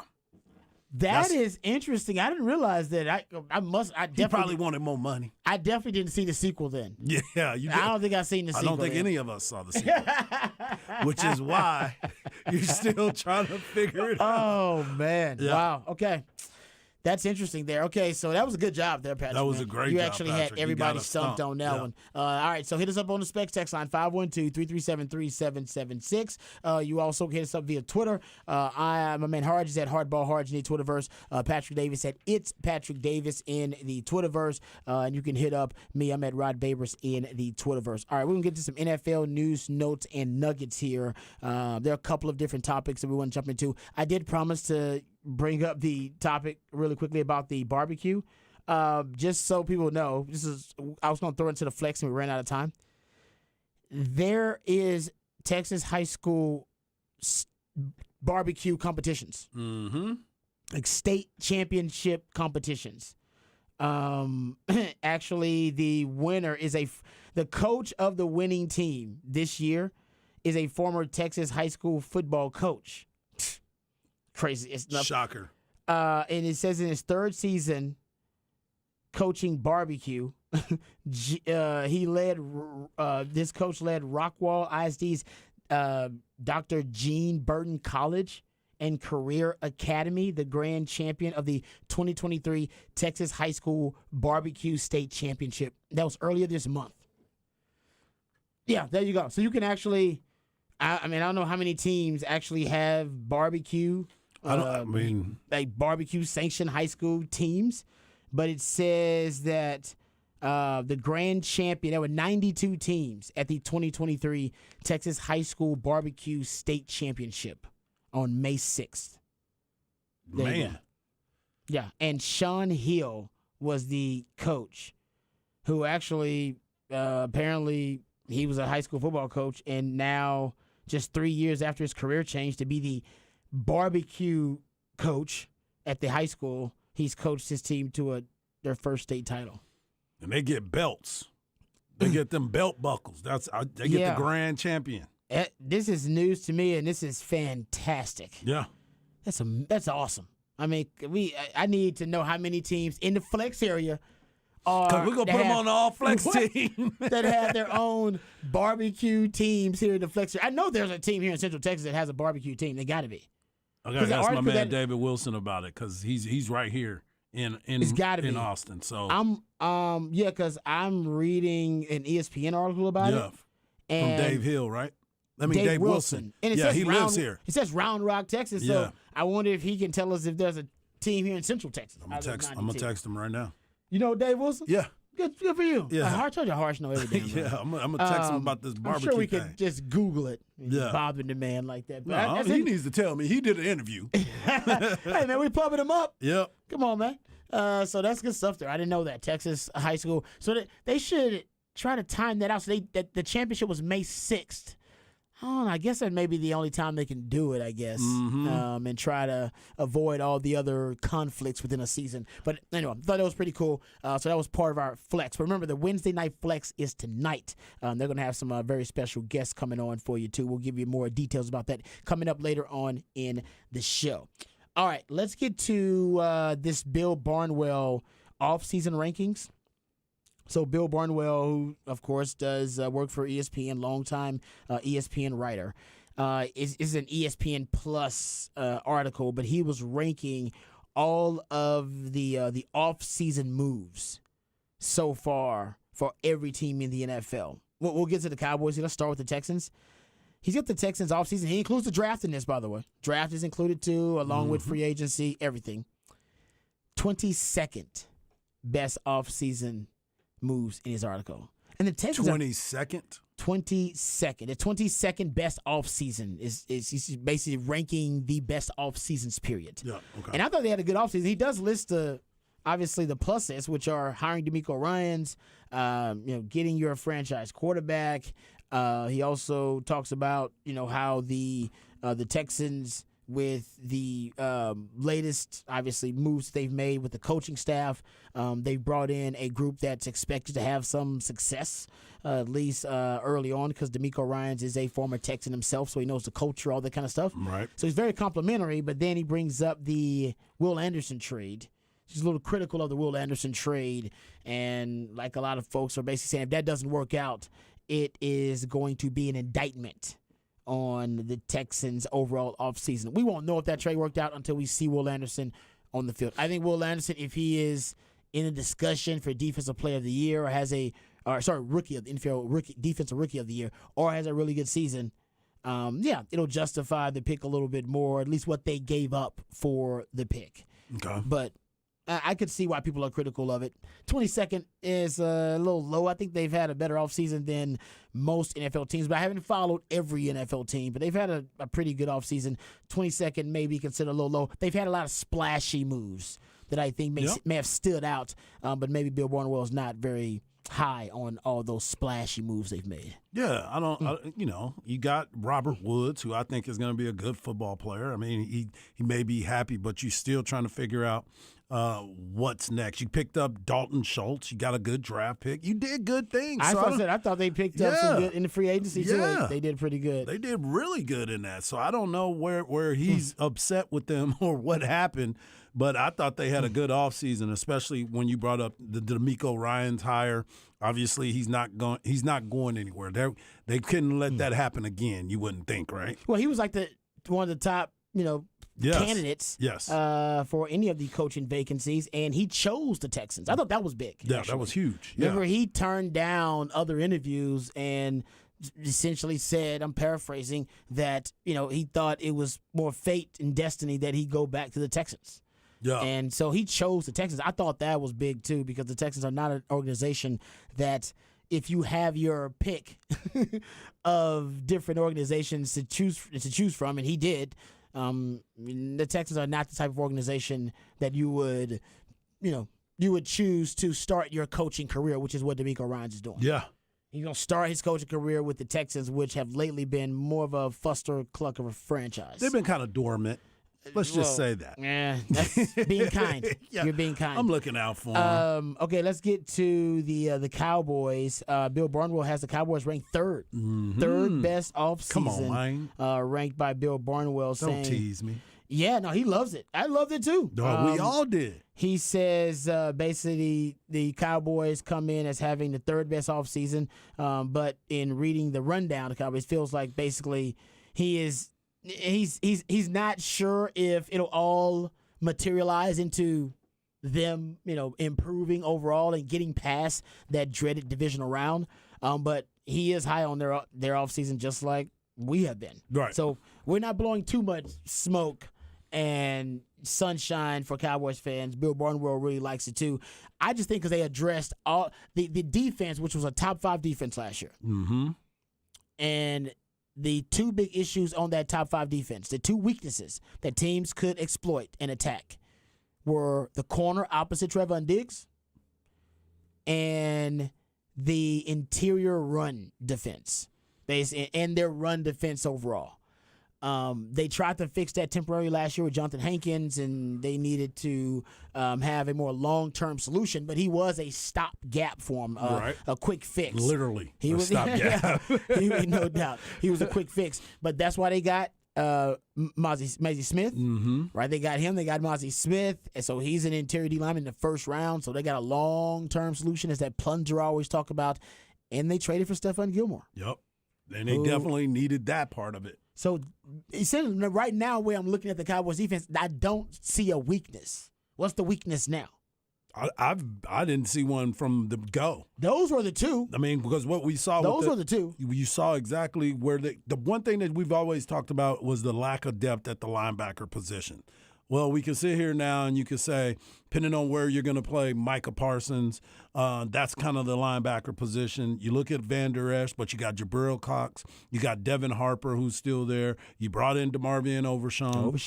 And another guy that you need to pay attention to is Isaiah Land, another kid from FAMU that you're going to need to play.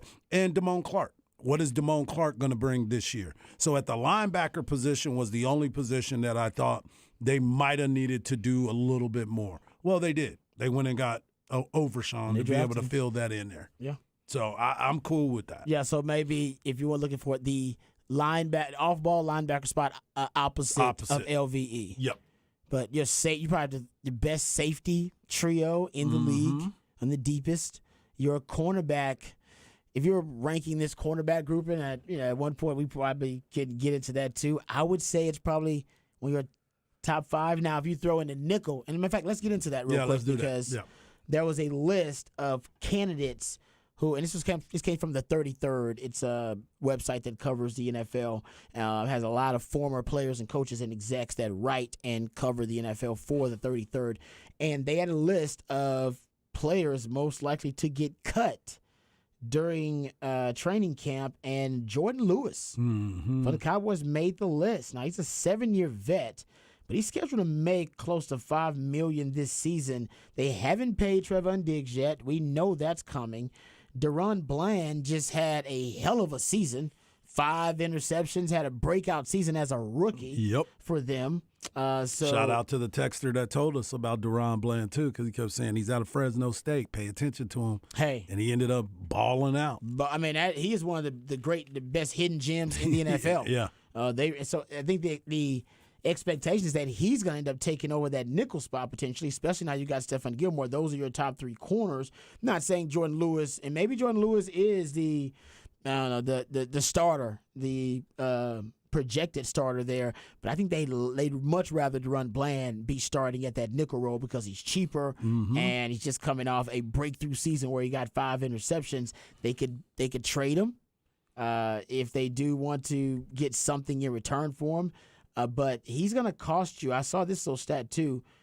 He's going to cost you more than, if you go look at all of it, he's going to cost you more than Trevon Diggs, Deron Bland, Nahshon Wright, and Eric Scott Jr. are making combined. But he's at the final year of his contract. You can end up letting him walk away later. Well, why not trade him? If you can get some value for him, I can see that. But again, let's not forget last year a lot of guys when he left, when he wasn't there, we were exposed even more so. You had a lot of injuries at corner. You had Anthony Brown go down, Jordan Lewis go down.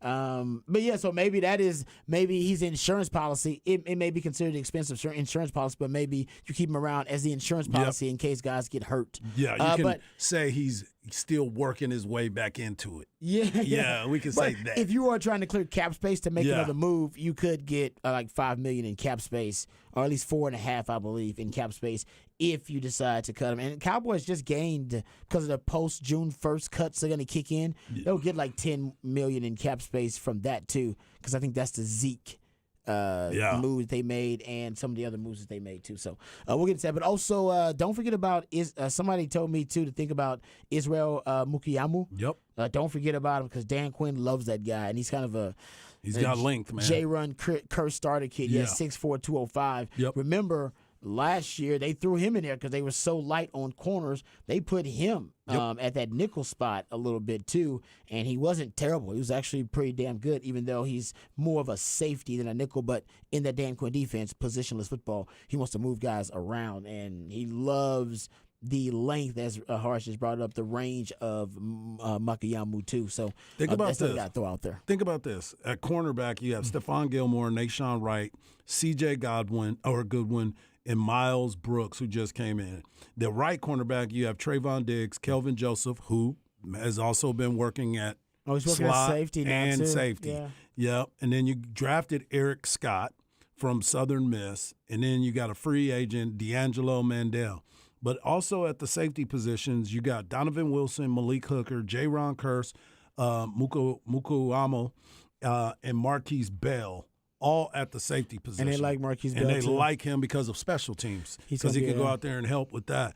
So you're looking at this team on the Dallas Cowboys where you were just talking about the secondary. This is a deep, deep secondary if they can stay healthy. I'm with you. I think that. And then Deron Bland and Jordan Lewis at nickelback. Yeah, no, I'm with you. Like I said, they don't have a lot of weaknesses on their defense, and we're talking about a top 5 defense from last year. That explains why Cowboys want to run the football a lot more too. Okay, so that's the Cowboy that's most likely to get cut, and I do think there's something to it. But yeah, I think Parge made a good point about the injuries last year. They mounted up for the Cowboys, and maybe they do need an insurance policy behind that as well. For sure. All right, the other Cowboys nugget I want to get to was the wide receiver rankings. We'll save that and talk. And we'll get into that coming up in the 6 o'clock. And there's also an article about the backfield rankings in the NFL, and they already have the Atlanta Falcons as the best backfield in the league. And I wonder if that's true, or is it? And maybe it is already true that they have the best backfield in the league. We'll talk about that too, and get into Bijan and where he's going to fit in with the Atlanta Falcons in that backfield. So we'll do that coming up in the top of the 6 o'clock. What you got coming up for the people on Hard Knock Life? Believe it or not, folks, we're going to talk some rugby. You've heard us talking about the sevens, the Premier Rugby Sevens action, where we're going to have a former player, Corey Jones, come on and talk to us a little bit about rugby and what we can expect when you go to Q2 Stadium on June 17th. Oh, okay. All right. I don't know if we've had anybody ever I don't talk think rugby on the show. ever. First time. First time. I like that. Gonna Yeah. make some history on Ball That's Don't Lie right here. Coming back right here for Hard Knock Life, right here on 104.9 The Horn.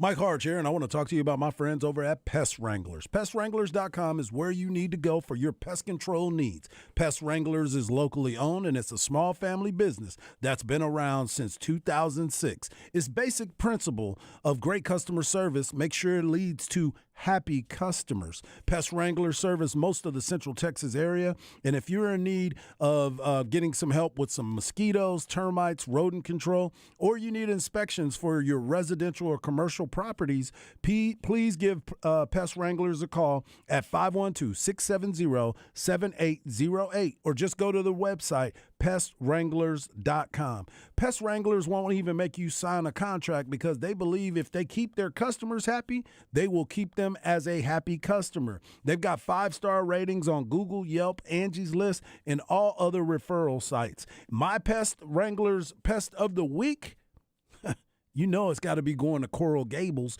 Coral Gables is where you're going to see the Texas Longhorns play starting this Friday, 1 p.m. So that is my Pest Wranglers Pest of the Week.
Welcome back to a midweek movie edition of Ball Don't Lie. And the midweek movie is Undercover Brother. Me and Rod had to turn in our black cards for the week, but we will make sure that we get them back next week. Come on, Patrick, give us some love.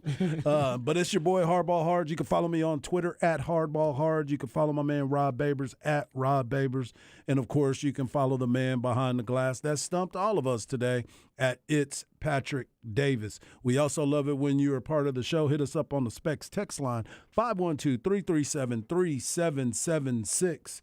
And joining us on the Vaqueros Cafe and Cantina hotline, there's some action that will be going on at Q2 Stadium June 17th.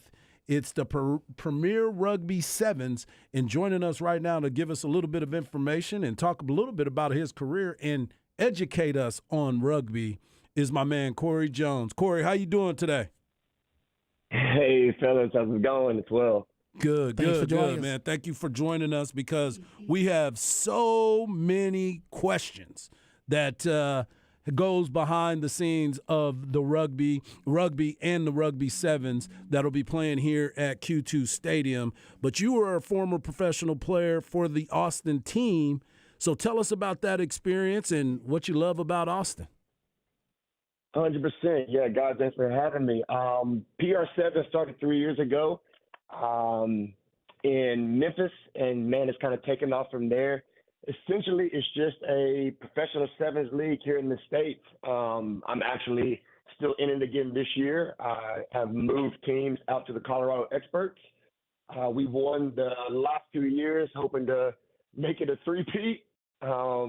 But yeah, man, rugby itself, it's a pretty tough game that was actually made before football. Football kind of got its legs from rugby, so there's a bit of history there. Hey, Corey, let me ask you about the sport overall. Have you noticed that it's the popularity growing in America as opposed to, I know internationally it's a lot more popular and well known, but here in the States, have you noticed the popularity is increasing? Yeah, man, definitely. I mean, I'll date myself a little bit. I graduated 2012, and rugby wasn't an option for me, I guess, back then. But it's kind of cool now to see the grassroots grow. I'm still living in Austin, and there's a club called the Austin Huns down here that does a really, really good job of promoting grassroots rugby. You know, young kids as age 6, kind of going up to the ranks now. So, man, it's an awesome sport that's definitely picking up pace. Hopefully, to find the downside of the NFL when they take their break. Well, that's the interesting part about it. We're talking to Corey Jones, and he's part of the Colorado Experts of the Professional Rugby League. And we will be having more action here in Austin, Texas at Q2 Stadium June 17th. So make sure you go to pr7s.com to get your tickets. But I wanted to ask you this because, you know, a lot of people still don't understand the game. And you mentioned the football aspect of it where it was kind of around before football. So for those that are ignorant to the sport, what is the teams made up of? How many players on each side, and how do you score? Yeah, 100%. The whole gist, you got 7 guys on each side. The ball can only be passed lateral or backwards. So all lateral passes. You can kick the ball forwards. That's the only way the ball can travel forwards without it being a penalty.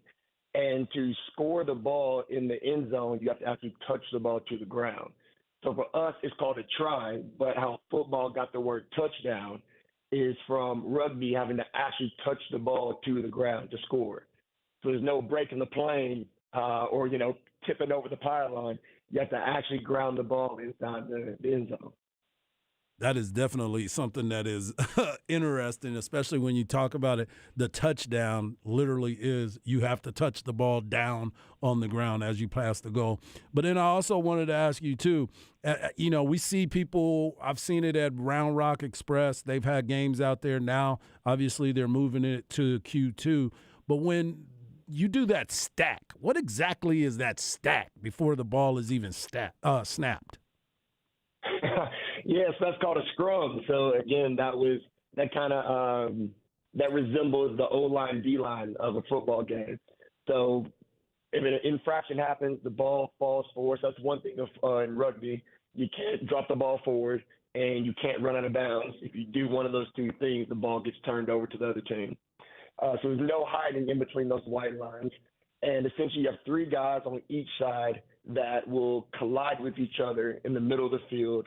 And then somebody called a scrum half, which is normally your quarterback on the team, will put the ball in between those 6 players. And honestly, whoever has the strongest guts will get that ball back. And then the ball gets played from there and the game continues again. Yeah, it's pretty interesting. Every time you see it, you see these guys get into this pile, then all of a sudden the ball comes flying out, and the next thing you know, somebody's getting knocked on their butt and then the ball just keeps on moving.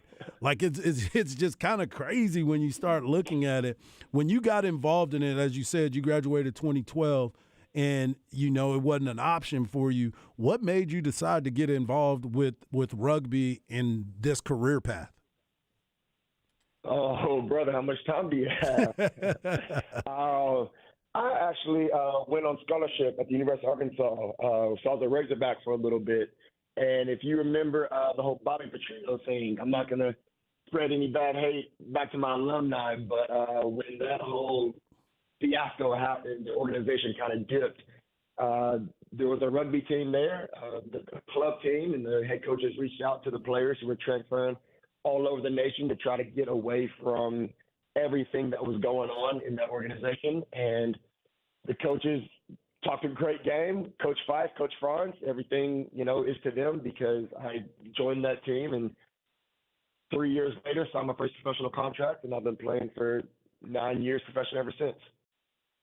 Hey, Corey, you seem like you really have a passion for the game. And I just want to ask you, because Jim Brown passed away, obviously, last week sometime, and people were talking about his accomplishments and accolades as a lacrosse player and stuff like that. So I want to ask you rugby-wise, and people talking about different sports. Can you give me, like, your greatest rugby players of all time, like your Mount Rushmore, if you will? Mount Rushmore rugby players.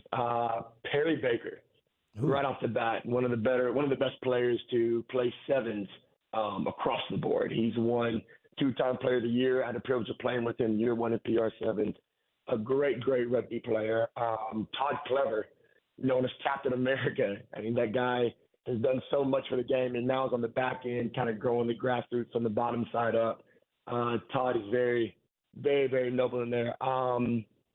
Let's see. Let me bring it back to Texas. Justin Hale is the cat from Austin, Texas, who is now – he has done so successful in the game that he's now become a ref, which has been a really big thing for rugby and, like, giving back to the sport that after you play, then you turn around and ref and you try to grow the game from the inside there. So those two guys will probably be my top picks of best players. And I mean, there's tons and tons and tons and tons and tons and tons and tons of guys and women that I can name on there, but those are the top three that just shoot to mind. Nice. I thought I'd stump you. That was pretty good. Yeah. I wrote those down. Yeah, well, so did I. We have a good friend of ours. Her name is Rocky Osborne, and she's big into rugby as well. She's been coaching it. She's played it. Her husband was one of the big coaches here, and now her daughter is trying out for the USA team. I think it's like under 16U team. So we're learning a lot more about rugby, just like we're learning a lot more about everything else. So I have a question for you. Somebody sent me a text, and they asked me about the referee. He puts one finger gun, and then sometimes he'll put up 2 finger guns. What exactly does that mean? Yeah, so just like I love relating everything back to the NFL, just how everything there has their own hand signal or their own whistle code. Rugby's no different. So if an infraction happens, the referee will blow the whistle, and then when that comes, that normally gives the best opportunity for the entire field to obviously stop and then focus on the serve, and he'll give you some sort of hand signal, which would be a hand in the air, hands crossing, a fist in the air, some sort of motion, and that would dictate what the penalty was and then which direction the ball is being presented to for which team to attack.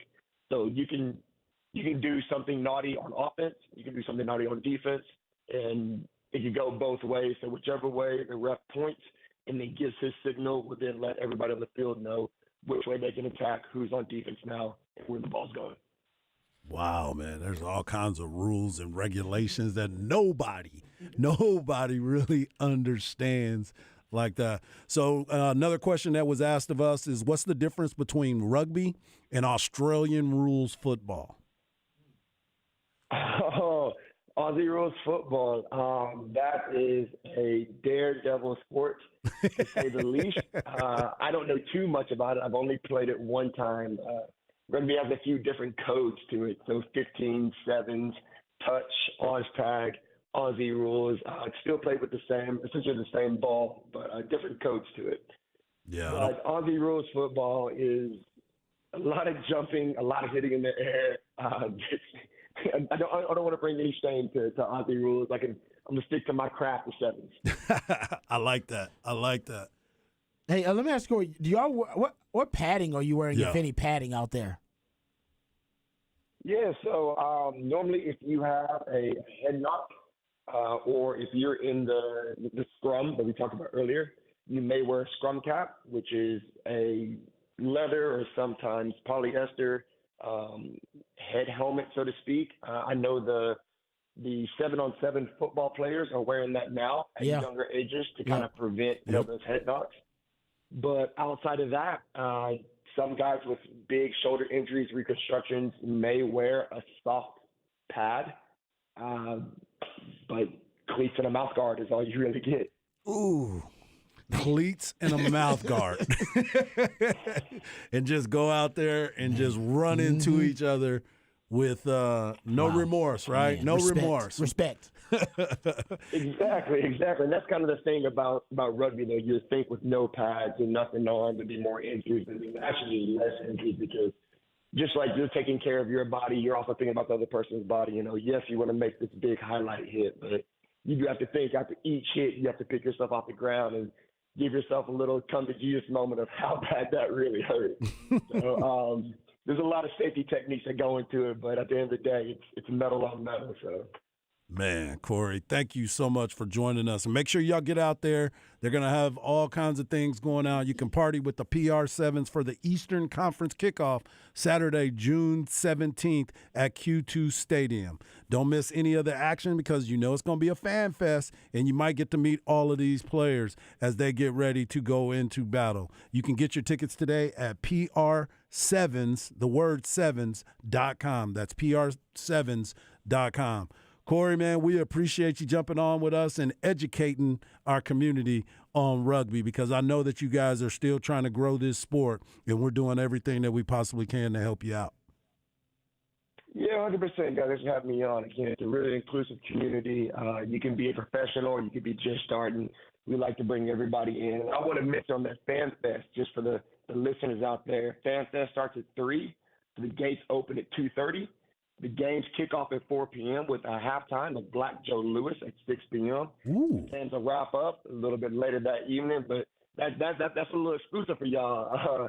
And my PR manager may come and get me for that, but not that Black Joe Lewis is going to be there yet. Nice. So y'all fans are hearing it first. Black Joe Lewis at 6 p.m. will be our little halftime. We'll have 4 games in front, 4 games in the back with a trophy lift up in the end. I love Like it. that. I love it. Appreciate I love that. it. Yeah. I like That Black Joe exclusive. Lewis. Yeah, that's what I'm That's saying. right. That's right. Breaking Brown Rock. news. That's right. I love it. I love it. Well, thank you, Corey, and best of luck to you. Is that what y'all say on the pitch? Is it best of luck, or what do y'all say?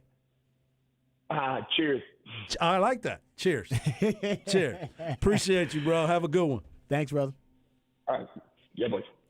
Yeah, man. That's interesting. It is actually. I mean, I've seen rugby, Yeah. but man, I don't think I've ever seen it up in like live. Right. I think I'd actually like to watch it live. So got an opportunity to do I that. was watching it a couple times because they were being broadcast from the Dale Diamond. They were doing that's it cool. on there, and I believe that Rocky had something to do with that as well, her husband Richard.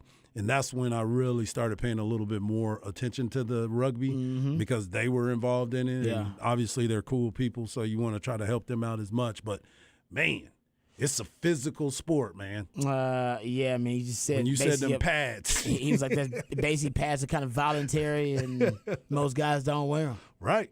Slowing you down, man. Essentially, they wear the leather helmets that basically old school football players used to wear. That's why he kept referring back to the football We part should have of asked it. him about football because he's a football fan. Yeah. He He played talks- at Arkansas. He talks a lot about. He kept Yeah. referencing football references. I'm sure, obviously, in sport there are a lot of things commonalities within the sport, considering football is rooted in rugby. But That's where man, the touchdown came yeah, from. no, I did not know that. Touchdown. That's We a Craig Way nugget right there. Exactly. That's a Craig Way like nugget from a man, For Corey. real. So we appreciate his time, man. That's good stuff. Okay, we come back. We'll get into this story, which is a little troubling but also fascinating. Robert De Niro did it, and then Al Pacino decided he had to do it too. Come on, And man. we ain't talking about acting. Right here on Ball Don't Lie, 104.9 The Horn.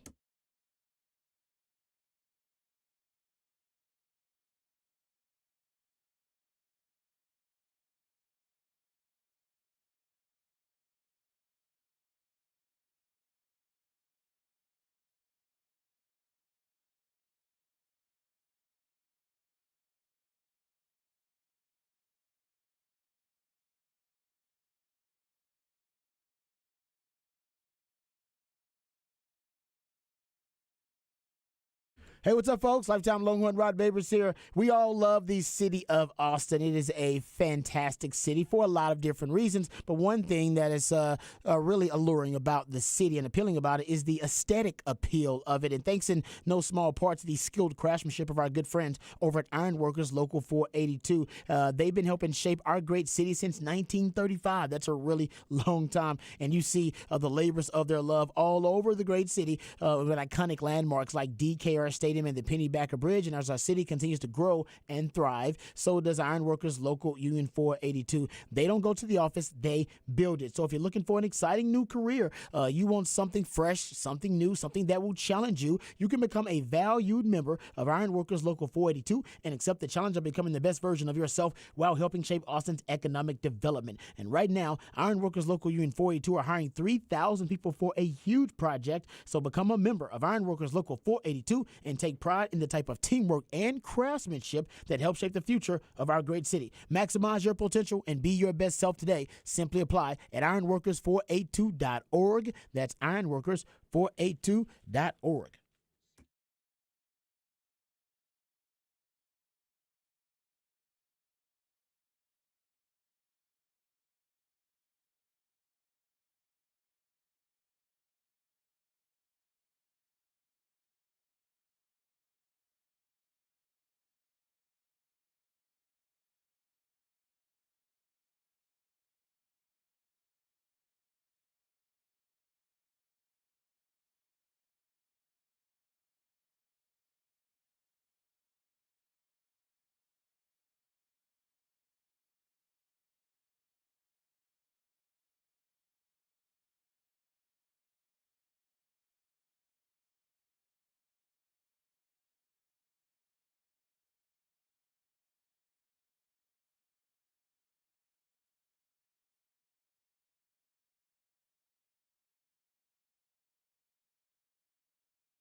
All right, welcome back to Ball Don't Lie right here on 104.9 The Horn. All right, gentlemen, this story, it's a strange story, but first of all, Robert De Niro kind of started this, I don't know, this weird conversation that we're having about very, very elder dads, because Robert De Niro, when he was on with Entertainment Tonight in Canada, he was on with Brittany Blair, and she was talking about his 6 kids that he has, and he corrected her, like, on the spot. It's like, no, I got 7. He's like, I just had a baby.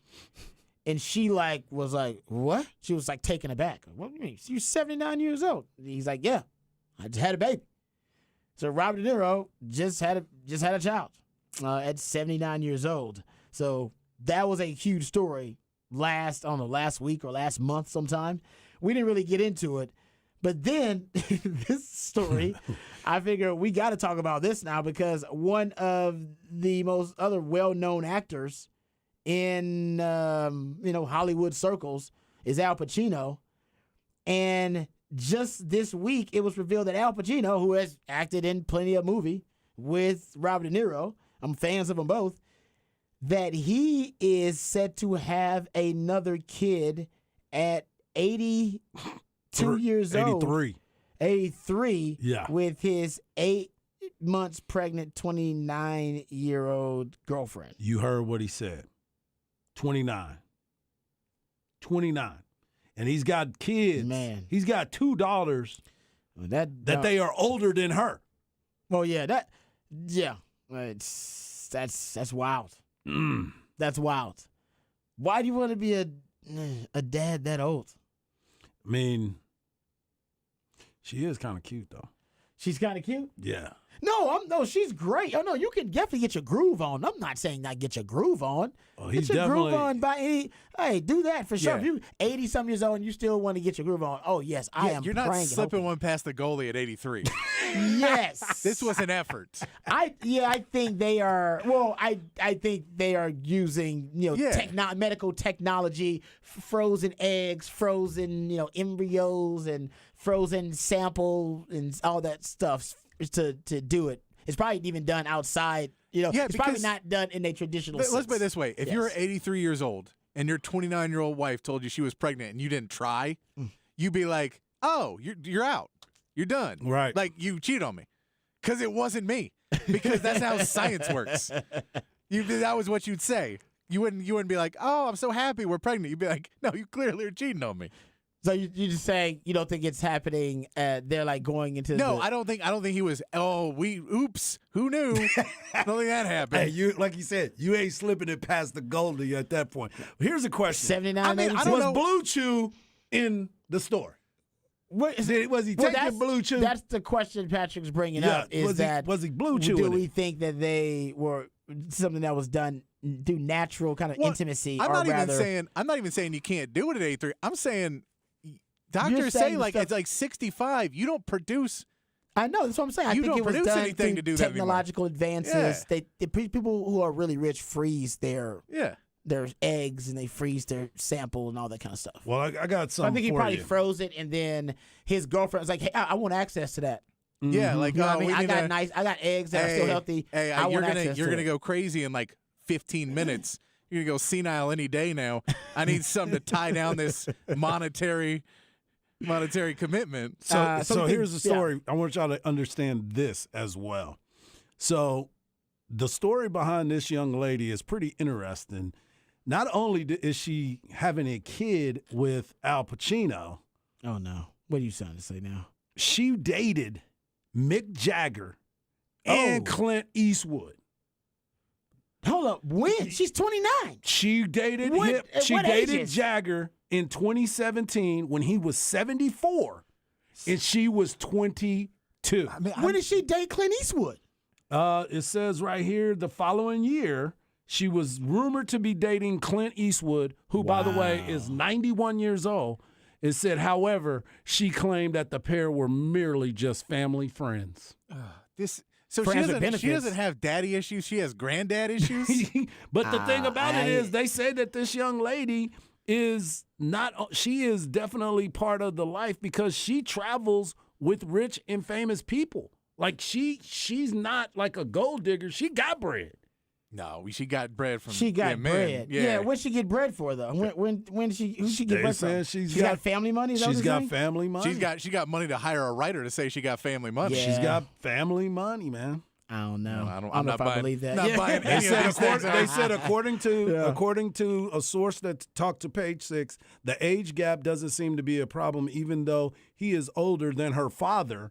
She moves in wealthy, jet-set crowds and comes That doesn't with mean family. that's- Comes from a family with money. Yeah, I mean, like I said, I don't know. It sounds creepier and creepier, honestly. It's definitely something that's creepy. like, And I don't even. She got. Patrick says she got granddaddy issues. Granddaddy issues. I just, Hey man, I'll tell you, there is something nice though that you can just change both diapers at once. You can change. Yeah. You can change the father's diapers and the baby's diapers she at don't once. change any one of those diapers, I know, man. but that's what they hire people for. Exactly. Whoever she hires gonna be changing them diapers. But I can't believe that they just kind of she's making her way through like the wealthy social circles Yeah. and the socialites of Hollywood until she finds somebody that can knock her up. Yep. Wow. They said she was the texter is right, and it said that she dated a billionaire philanthropist who is now 61 in 2018. You know what? She's going. Man, that is. I cannot believe it. Now I gotta look at her again. Yeah. There's something. Is there something like special about her? Yeah, she doesn't say ooh when they take their clothes off. That's what's special. He's 83, Rod. Well, maybe she likes like celebs too. She's got a lot of celebs on the list, and I don't know. She wasn't born by the time that She Al never saw Pacino was Scarface. already like not doing movies anymore. I don't. Yeah, I know. Trust me, I don't understand it either. I'm just trying to see why somebody from money, because now we're taking away the gold digging factor. Like, That you she's know- not a gold digger because she doesn't need the money. So now you're talking about it's a fetish that she just likes, like She can't because she having a baby with him. She likes old, like just old, saggy stuff. Well, here's the other part. This is great. She's the anti-Leo. DiCaprio. I love it. Once you get to 60, you got to go. Wow. So you know what? And maybe and this actually does turn her on. This is actually something that, like this kind of floats her boat. Then it makes sense why all the other old men in social circles warn her. They're like, dude, she actually is turned on by these saggy things. Yeah, you got going on. Yes. they wrote- Bring her. I will pay her whatever. She gets turned on by Bring her. it. The saggier the better. Oh, she wants a trooping? Word gets passed around on the Pony Express about her. Yeah. Come on. You know That what? sounds crazy? right. That's a unicorn. At 29 years old, you know what movie she probably knows Al Pacino from? That Adam Sandler movie, Jack and Jill. That's what she knows him from. But this is Oh, you were making that fascinating. movie. That's fascinating, though, that she is from money. Yeah, this Doesn't need it. So yeah. she is pursuing these old men because she likes old men. She likes old men. Wow. You know what, Dad? You know what? I'm getting older. So I guess in my 60s, I'll be like, hey, You be like, hey, man, I we're gotta- talking about it. You gotta make a lot more money before that comes into effect. Yeah. yeah, that's true. Well, yeah, you're right. She likes rich and old, too. Yeah. That's what She I'm just saying. don't like She old. don't You just like- can't be old. You gotta have something. rich and old. She Yeah. ain't hanging out at Shady Oaks Drive. Yeah. Actually, you gotta be wealthy and old. I don't think rich even does it. Yeah. She's past the rich No, she's point. definitely past rich. Wealthy and old. Man. Yeah. I would say, does she have that good? But I'm like, for those old guys, it's all I'm good. like, everything is good. It's all the It best. ain't porridge. It's all the best they ever had at that age. She loves the She's old, like, me? You like saggy me? You like man. me? Yeah. Yeah. Yeah. I said that's rare. Last night was crazy. She took me in the bedroom, and there was like 35 seconds later, she brought me applesauce. It was a great night. But And I went, that's a great point too. She doesn't have to work that hard. no. Like that. If she does, she's going to hurt him. Very true. Very true. Oh, I feel like there's a documentary coming up later about You her. my You're boy, One of these Blue. old stars that end up dead in her care. It turns out she just wore him out one night. You my boy, Blue. He took some Viagra and then she wore him out. Then boom, went out like Matthew McConaughey's daddy. Isn't that how Matthew McConaughey's daddy died? That's what I he love said. this right He here. says he died. They, Getting it she on. needs to holler at Jerry. Jay, look at Jay. Jerry's be like, next. yeah, right. I love the women that love the old saggy junk. That's me. All right. We'll come back. We'll get into Nick Saban. Speaking of old saggy, we're talking about Nick Saban when we come back. Right here on Ball Don't Lie, 104.9 The Horn.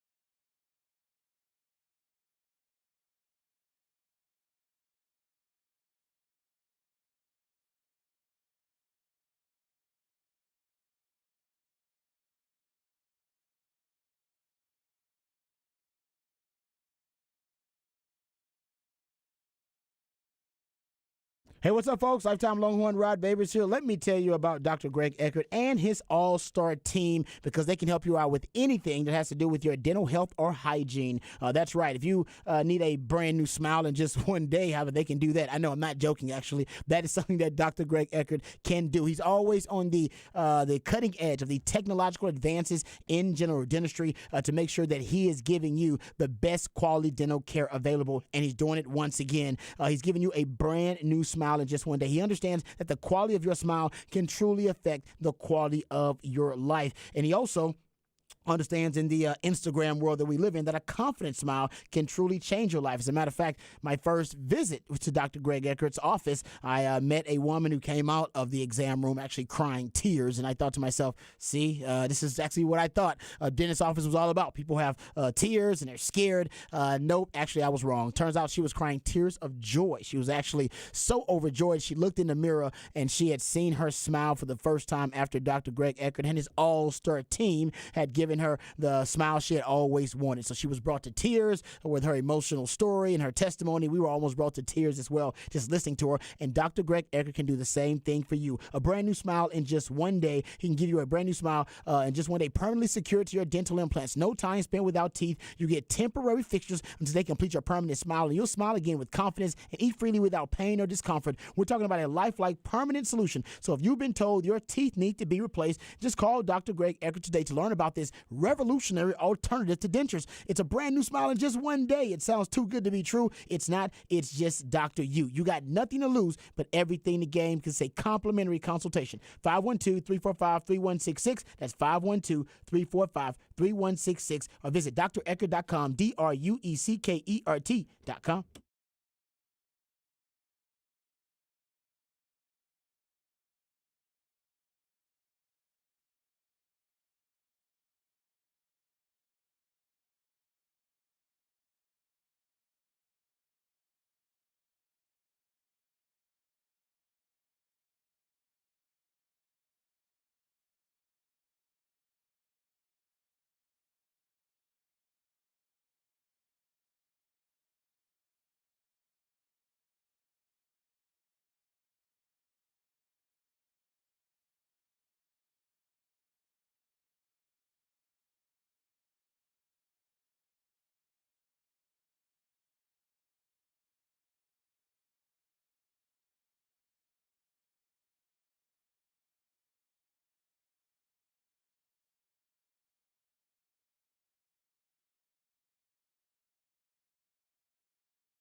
Welcome back to Ball Don't Lie right here on 104.9 The Horn. It is a midweek movie music edition of Ball Don't Lie. That's when Patrick takes jams from a particular soundtrack, and based on the selections that are played, Harj and I are supposed to gather clues and hints that lead us to the featured film of midweek movie music. And today's featured film, Undercover Brother. It's a good one, too. Even the folks on the Specs text line said you had them stumped, you had us stumped. I think I saw one Specs text line texter that got it around the same time that Harj got it, but we all struggle with that. And as a result, because Undercover Brother, and we do have two brothers doing the show, our black card will be suspended for 1 week because Harj and I struggled to get the Undercover Brother, even after the James Brown I'm Black and I'm Proud was played. Yeah. Still couldn't get it. Patrick had to help out Harj, and Harj ultimately got it after that. So, yeah, it's all right. 1 week suspension. It's okay. It's not the first time my black card's been suspended. It's been suspended before. Not yeah, yet. it's all right. Honestly, it happens to everybody. Obama's had his suspended. Jesse Jackson had his suspended. Actually, James Brown had his black card suspended for a while, too. Remember, people got mad at him because he was supporting Tricky Dick. Yes, right. Richard Nixon. That's He right. didn't like that, so black card got suspended for a little while. It happens. It's okay. Kanye's is permanently. I do believe Kanye's black card has been totally revoked. And it ain't American Express. Yeah, I think They took OJ's? they did take OJ's. Yeah, that's true. OJ's. Yeah, they did take OJ's, but yeah, I don't know. I think OJ lost all of his cards. I don't know if even his humanity card is still. Yeah, he still got some issues. It's dangling on Hey, there. he's got his country club card He- because he's still out there golfing. He is, yeah, you're right. He does golf a lot, and he loves social media too. He loves social media so much. He comments on almost every. I don't watch it. I don't care. But he comments on all the big sports stories and stuff. Yeah, You can get OJ's comments. He just throws them out there on anything. on anything. Yes. LeBron, MJ, he'll talk about anything. So, but nobody cares because it's OJ. All right, we'll get to some NFL news, notes, and nuggets coming up in the 6 o'clock. Coming up next segment, we'll just either continue our conversations because we're talking a lot about Texas and the Big 12 and the SEC. Of course, Texas' current home, but it will be its former home because they are headed to the SEC. So we're going to hear from Nick Saban, the GOAT, from SEC Media Days, talking about the schedule, and also from Jimbo Fisher talking about the schedule as well. So we'll get into that. But I love this from Kirk Bowles. He's tweeting out, I guess, updates, if you will, from SEC Media Days. And David Ubben, too. So all of the different beat reporters are tweeting out different updates. And it does say here, Kirk Bowles says, Ross Bjork, the AD from A&M, that he busted Texas AD Chris Del Conte's chops for wearing shorts and flip-flops to the meetings. Come on, man. Have some respect. That's what he said to him. But he was joking. All right, joking. Yeah, that's crazy. Is that true that he wore flip-flops? He must be in the, I don't know. Where are the meetings at? In Florida? Destin. They're Okay, in so Destin, maybe Florida. maybe he's coming off the beach or something. He's figuring out he's in a beach mindset. But CDC's one of the sharpest dressers we know. Oh, my goodness. The man dresses all the time. Matter of fact, you could say that he may overdress for most of the occasions, but he always looks good, always looks smooth. So just in a beach mindset, if you will. Okay, so let's get to these comments. Let's start with Jimbo Fisher's comments.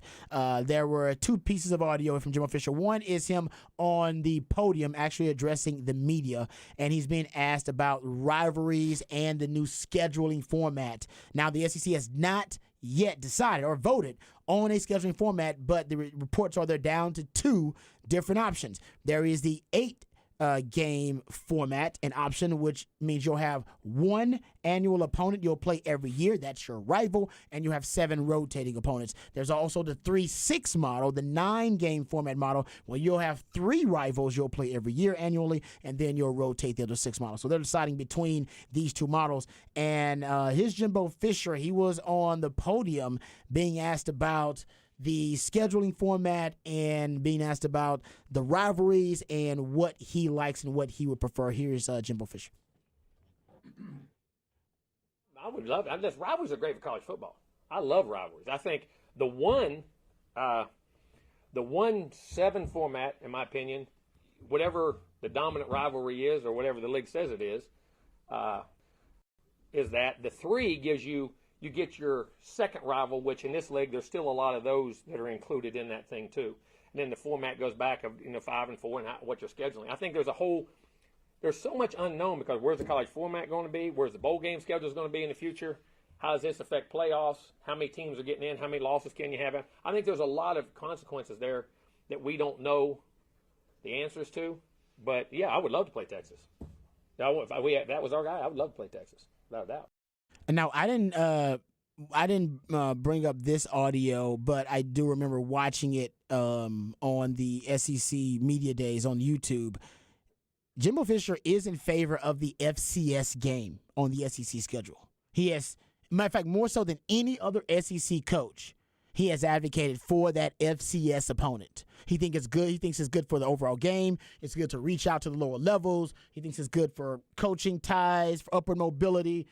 You name it. He's throwing out a ton of different reasons as to why he supports it so strongly. So even though, he's talked about how he wants to play Texas, and he does, if they go to the 1-7 format, he won't, because Texas's rival will be Oklahoma in that 1-7 format. But if they go to the 3-6 format, then he'll have his choice between Texas and some other schools as the rival for A&M in that particular format. But he's already said, and if he wants that cupcake on the schedule, you're still going to have, I guess you still got the big non-cons, the two kind of big non-con schedule games. And if they go to let's say 3-6 format, he's saying he would rather one of those non-cons to still be an FCS game. Now, usually the SEC schedules, not all of them, but a lot of them have the 3 non-con games, which are all FBS opponents for the most part, and then they'll have that one FCS cupcake thrown in there too. And that's what we've seen. A lot of people have complained about that and talked about that. And some SEC coaches have gone on the record to say they want that week, not just for the reasons that Jimbo Fisher has brought up, but they like having kind of not a week off, but a down week in the schedule there, almost a bye week that they throw in there too for the SEC for them to get healthy. I think for Texas and Oklahoma to go into the SEC and Texas not rekindle the Texas A&M rivalry, that would be a tragedy and a travesty. It would be a severe miscalculation, in my opinion, because, and I know this is easier for Texas than it is for other schools, but Texas naturally, organically has 3 rivals as soon as they step foot into the SEC, bringing Oklahoma with them, the Arkansas old school rivalry from the old Southwest Conference days, and then you got the Aggie rival, which is the state rival.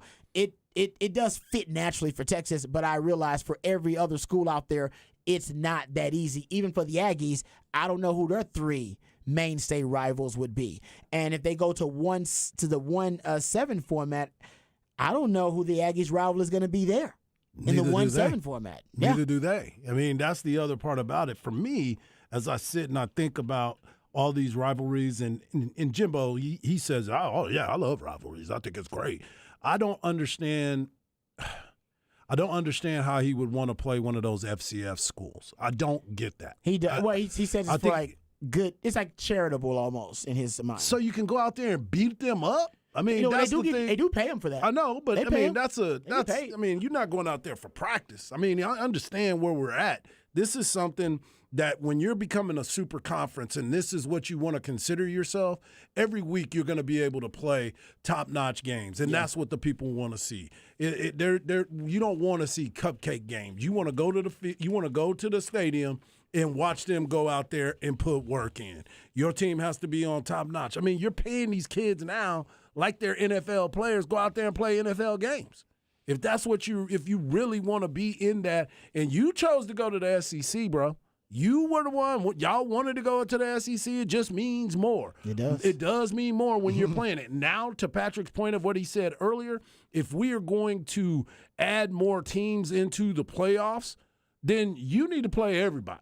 You need to go ahead and if it doesn't hinge on just one game, you need to go out there and play everybody and not put cupcakes on your schedule. You know what? And we'll hear from Nick Saban a little bit later on. Nick Saban actually agrees with you. Nick Saban's original take has been, man, let's just go playing Power 5 on Power 5. Like, put all this other nonsense to the side, and let's just go Power 5 on Power 5, and everybody's schedule is a lot more, equal. But we'll get to that Nick Saban sound. Let's hear from the last cut here from Jimbo Fisher. He's now, I believe, with the media. He's away from the podium, and they're having a discussion about the scheduling and the rivals, and they bring up Texas. So I believe the audio here also has the question from the media in it, and this is Jimbo Fisher going back and forth with the media. Here is the audio. As you go traditional rivalries of A&M, you would probably say Texas. That's why it should be 3-6, right? Well, Texas wouldn't pick I don't. A&M. Huh? Because Texas wouldn't pick A&M. That's fine with me. Well, that's why I'm saying that's why we should go 3-6. Listen, we're not going to live our life worrying about Texas. I know that. You know what I'm saying? We're going to live our life worrying about A&M and what's best for A&M, and that's great. And that has nothing to do with them. They're a great school. They do what they need to do. We need to do what we need to do. I like the way he said that too. He wants to play Texas, but hey man, A&M's forging their own path. They got their own identity. They don't want to be in the shadow of Texas. But yeah, I don't understand how the 8-game format in the SEC is getting so much momentum. There is the Ross Dellinger theory that it's all about money in the end. It's got nothing to do with the FCS games, nothing to do with Power 5 opponents or the college football playoff. It's about money, and the SEC decision makers, they would like that game if it's worth $5 million per school. All right, that extra game, they'd like ESPN to compensate them for that extra game rather than just giving it to them free of charge for added value. Right. And if that's the case, then yeah. But I don't know if ESPN is on the same page with that conspiracy theory, if that indeed is the case. But I definitely think they want more money for it, no question. Especially if you're talking about another SEC game, which it would be. Right. That's especially if it's a rivalry game. It's another That's what I keep thinking too. Yeah, you're adding some more incentive to it. Yeah, that's big time, man. People are and the TVs attached. are going to be on it. That's the other part of it. Because at the end of the day, when you're looking at ESPN, you're looking at Fox, you're looking at all the networks that are looking for another game.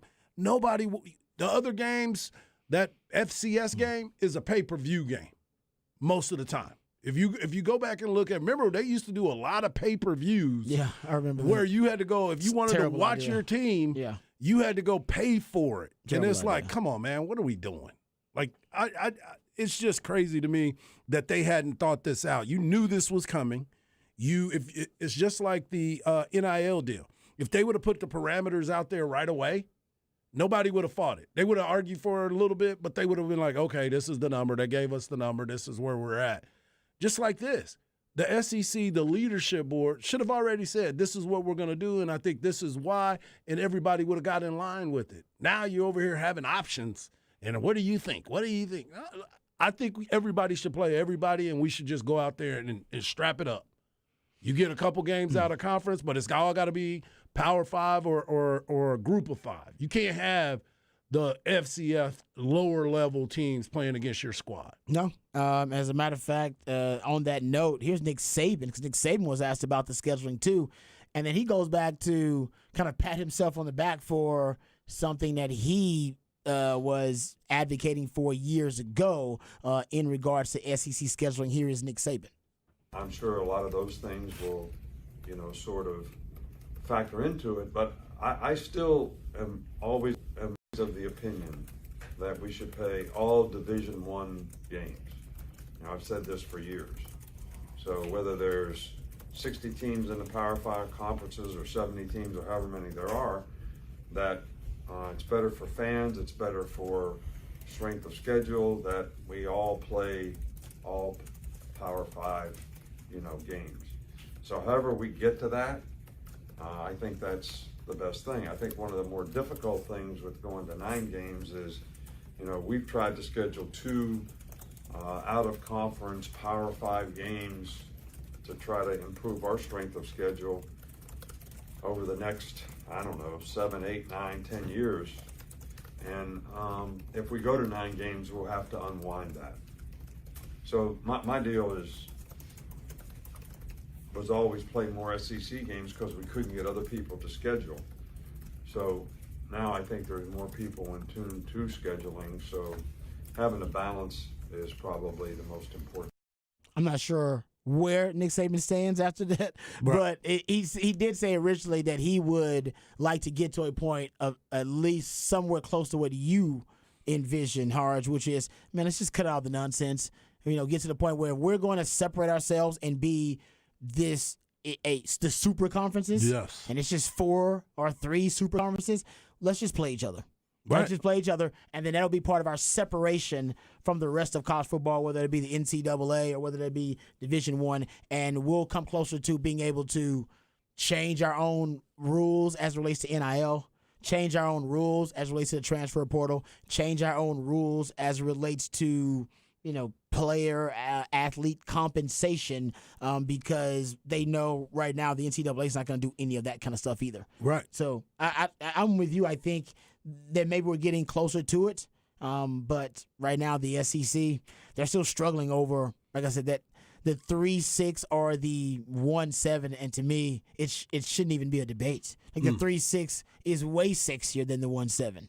The 1-7. What's the point in making yourself the biggest and the most competitive football conference in the history of college football if you're not going to have as many of those power players and blue bloods playing each other? Right. What's the point then? Yeah. I was going to stay in the Big 12. Exactly.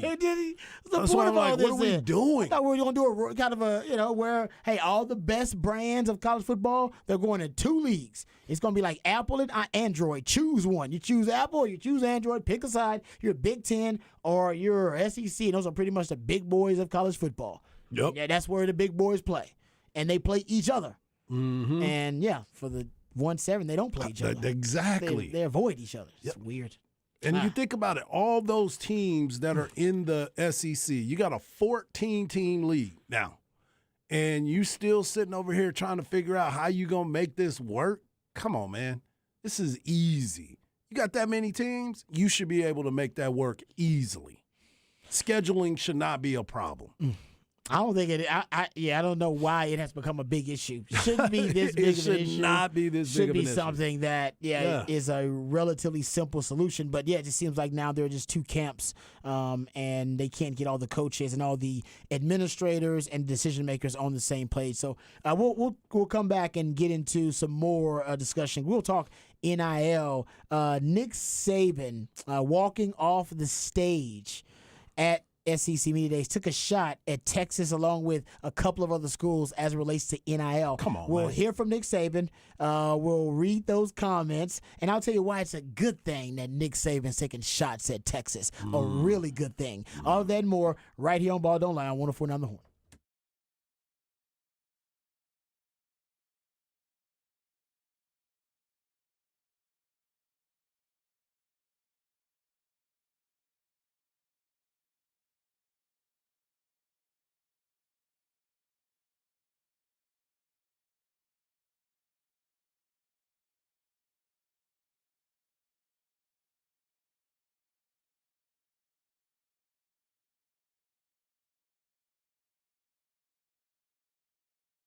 Hey, what's up, folks? Lifetime Longhorn Rod Babers here. Let's talk about Apple leasing. We know getting a new car, getting any car can be really stressful. It can be a stressful process trying to find the car you want, the perfect car for you and your family and for your situation, trying to find the price that fits your budget, trying to find the payment that fits your budget and that fits the future that you want to have with you and your family. That can be a lot, and it can take a long time. It can be a long, drawn-out process. It can be really stressful and really frustrating. Why would you want to deal with that? Our good friends at Apple Leasing, they take the stress out of that process for you. They have the ability to put you in any make or model vehicle that you want. The professionals over at Apple Leasing can help you get the price you want, the payment you want on the car that you want. It's just that simple. And it takes one phone call or click on Apple Leasing's website, but go give them a call, 512-346-9977, or visit appleleasing.com, and you'll find out they can give you a quote on any make or model vehicle that you want. They can even give you an estimate on the value of your trade-in right over the phone. And somebody who knows this all too well is my man, Mike Harge. That's right. And if you've been driving around town, you've probably seen a bunch of license plates and the guard around it that says Apple Leasing. That's because everyone understands how important it is for you to go out there and lease. Every time we get a chance to talk to these people, they give us more information and they let us know, hey, this is how this will fit into your budget. This will make sure that you can move around. This will give you a little leeway.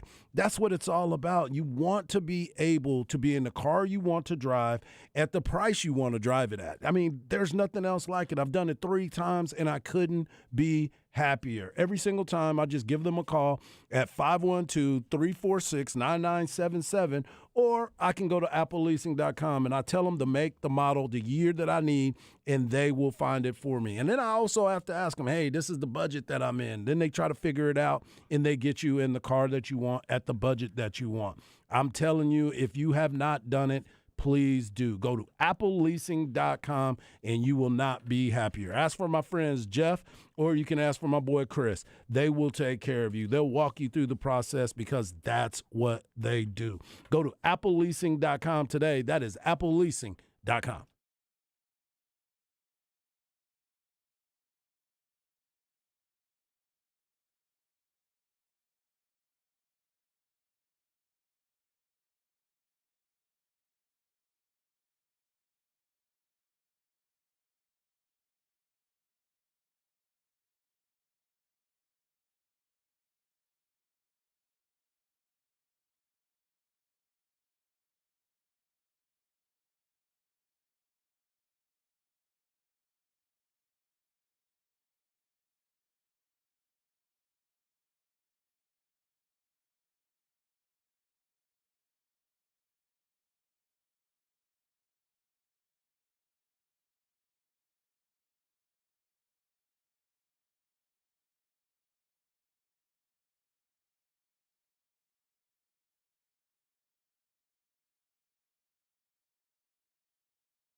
All right, welcome back to Ball Don't Lie. All right, before we get into this Nick Saban sound, taking shots at Texas, Hart sent me a video of a TikTok video of LSU players, like LSU football, like their equipment stuff, and they're letting their players try on what they are claiming.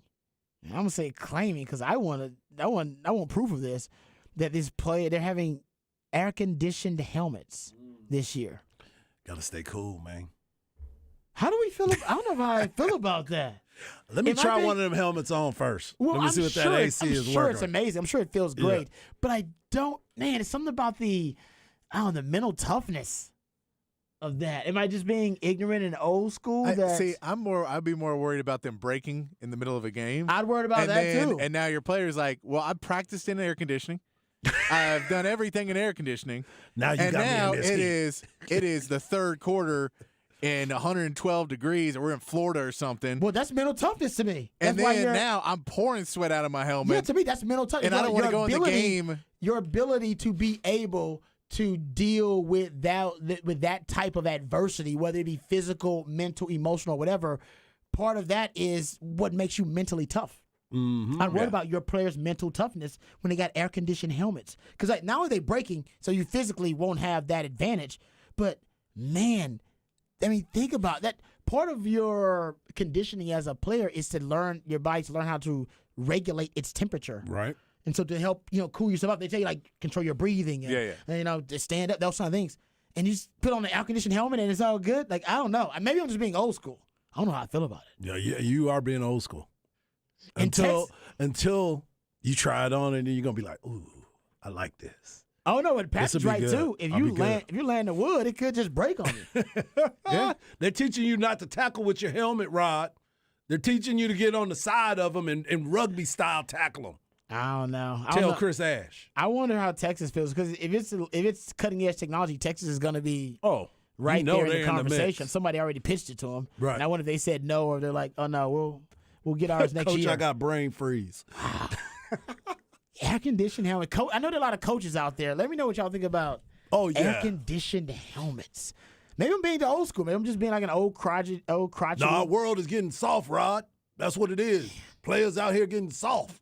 I just can't. Yeah, that's the new. They need to go out there with them leather helmets and show me what's going on out there. You're just going to see the whole bench with helmets on the sideline. Yeah. Just cool Now it off. it's cooler with the helmet on. Yeah, they're not even taking them off this time. I mean, I used to like the fans, but the little fans that would blow, the little mist fans and everything. I'd like those, but now we're talking about whole new level, dog. I think did he say it would last 5 hours? 5 hours.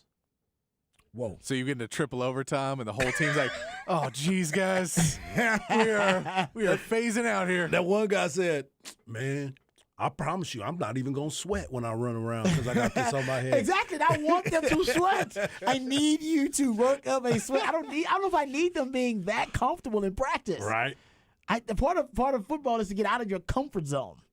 That's maybe the only way you growth get happens. that. Well, maybe the only way you get that is after the week. Like you have to work hard enough to earn the air-conditioned helmet. Okay, I like this. You know what I'm saying? Yeah. Like you can't have it. You can't have it all the time. Basically, you only get it on the Friday walkthrough. You only get that. So So you Friday get walkthrough. adjusted They're for going Friday to walkthrough. be bringing that on recruiting meetings if they get it. I agree. Hey, here's the Alabama helmet. Here's the LSU helmet. Which one feels better?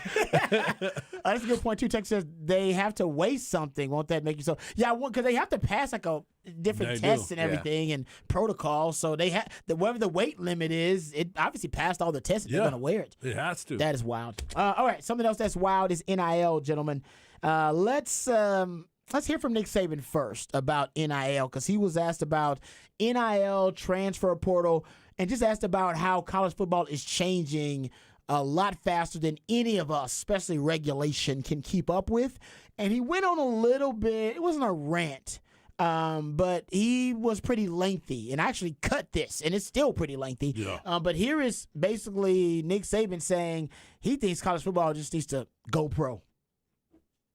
College athletics is not a business. People say it's a business. It's not a business. It's revenue producing. When I was the coach of the Miami Dolphins, Wayne Huizenga owned the team. That was a business. He took a profit. He made money. He made a huge investment. That doesn't happen in college athletics.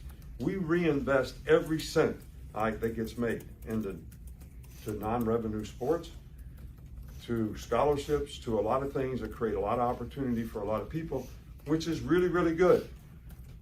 So we're not talking about the same thing. It's not really a business. It's revenue producing.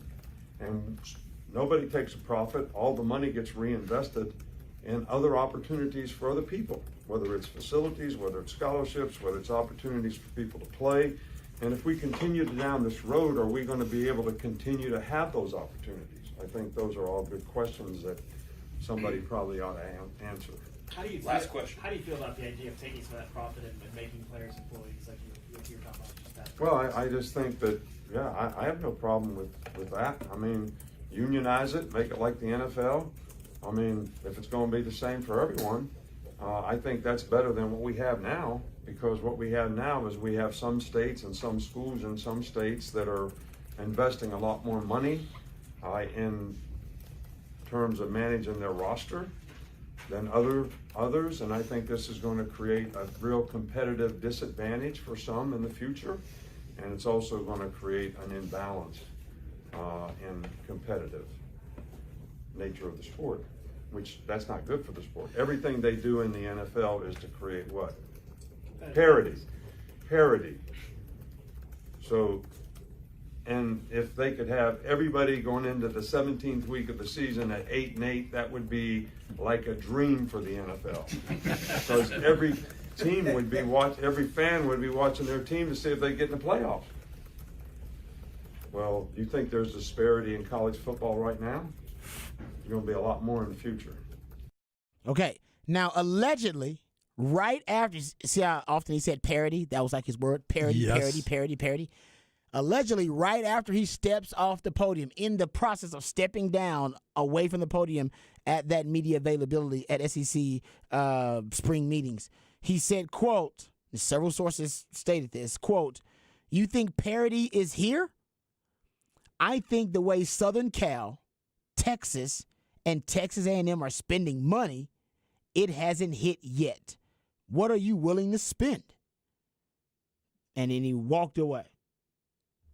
Interesting. So he was throwing out that word, parody. You heard it at the end. And I can't find the audio. I've looked for it everywhere. I assume the SEC are trying to control the message, so they won't let the audio get out there. You just got the quote. I will still look for the audio to try to find it, because I want that audio, because Nick Saban taking shots at Texas is a really good thing. I believe Nick Saban he's the GOAT. So he's as plugged in as anybody else. He's got people are doing favors for Nick Saban all over the country, because everybody wants to either coach on his staff, or they want Nick Saban to owe them one, or they want to be, a friend of Nick Saban. So he's got people all over. His network is wide. Yep. All right. And expansive. Right?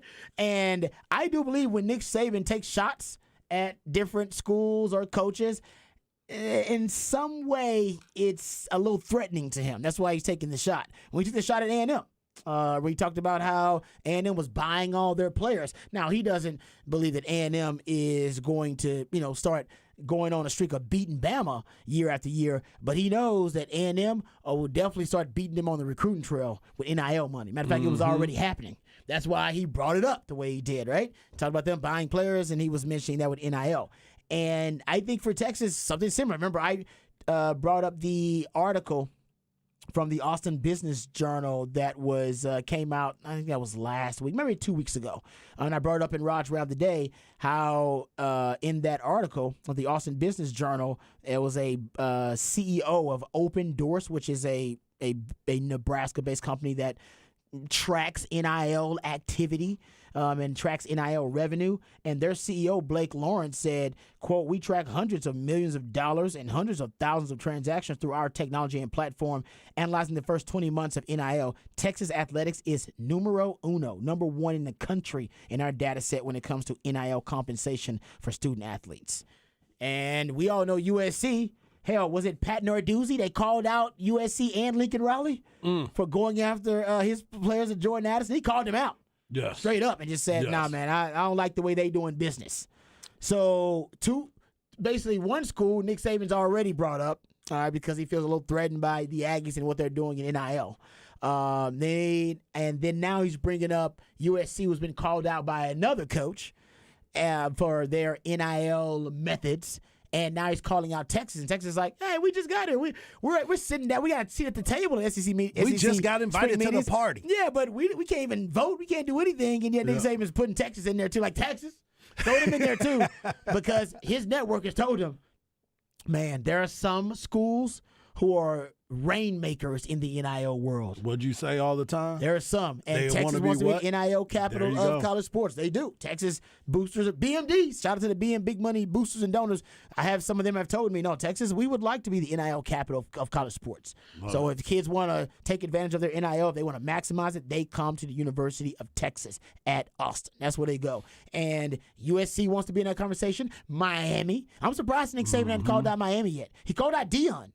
He And did he called call out Dion Prime, last time. and Dion called him out. I ain't hard to find. Call me. And why did he call out Dion? Because Dion is killing it right now in the NIL trail. Yeah, he killing is. it. Yep. Because he's Dion. At a place that don't even have money. Exactly. Colorado ain't even got the money they yet. ain't even got the money yet. And we'll talk about Colorado coming up a little bit later on. But they don't even have the money yet. So he's just hearing about the NIL rainmakers and going and he's kind of vomiting them out randomly. Some of his random, press conference media availability rants. I don't know if they're rants, but like I said, I don't know when he said that or how he said it. But to me, it's a compliment for Texas. Just says he's threatened by NIL. And remember, he was threatened by spread, up-tempo, pace and space offenses a few years ago before he decided to major in those types of offenses. And now they have some of the most prolific offenses in college football. But remember, for years, he was saying it was going to lead to more injuries in college football. It was going to degrade the product of college football. He oftentimes references these things and he does it in a fashion that is disparaging a lot of the times about things that are threatening to him, threatening to his regime and to his power as the GOAT and as the best football program in college football for the last, I don't know. And now I know Georgia right now, but we talking about for the last decade plus. Yeah, I was that's been Nick Saban. Georgia's coming. Georgia's there right now. He should have been They're saying there. Georgia. That's what he should have said. He should have said Texas. He hasn't brought up Georgia a Yeah. lot. Maybe it's because him and Kirby Smart are close and he doesn't go after them. He don't want that smoke. He don't want that smoke because Kirby Smart probably knows where more of the bodies are buried. Him and Jimbo. Yeah, but remember, Kirby Smart was with him longer That's than true. any other That's assistant. true. So he knows That's where true. all them bodies are buried. He's like, Nick, Very don't true. come at me, man. Yeah. And I ain't the one. He shouldn't have came at Jimbo either because Jimbo basically told him too, bro, I know too much. Yeah. Don't come at me. This with ain't that. the game you want to play. So yeah, I think it's good that he came at Texas. It's just because Texas is killing it on in the NIL world right now, as they should. They should be. Okay, we'll get to, matter of fact, coming up next segment, we got to get to this story about Colorado and the Big 12, because apparently Colorado, maybe Dion too, very interested in going back to their old stomping grounds. We'll talk about that and more right here on Ball Don't Lie on 104.9 The Horn.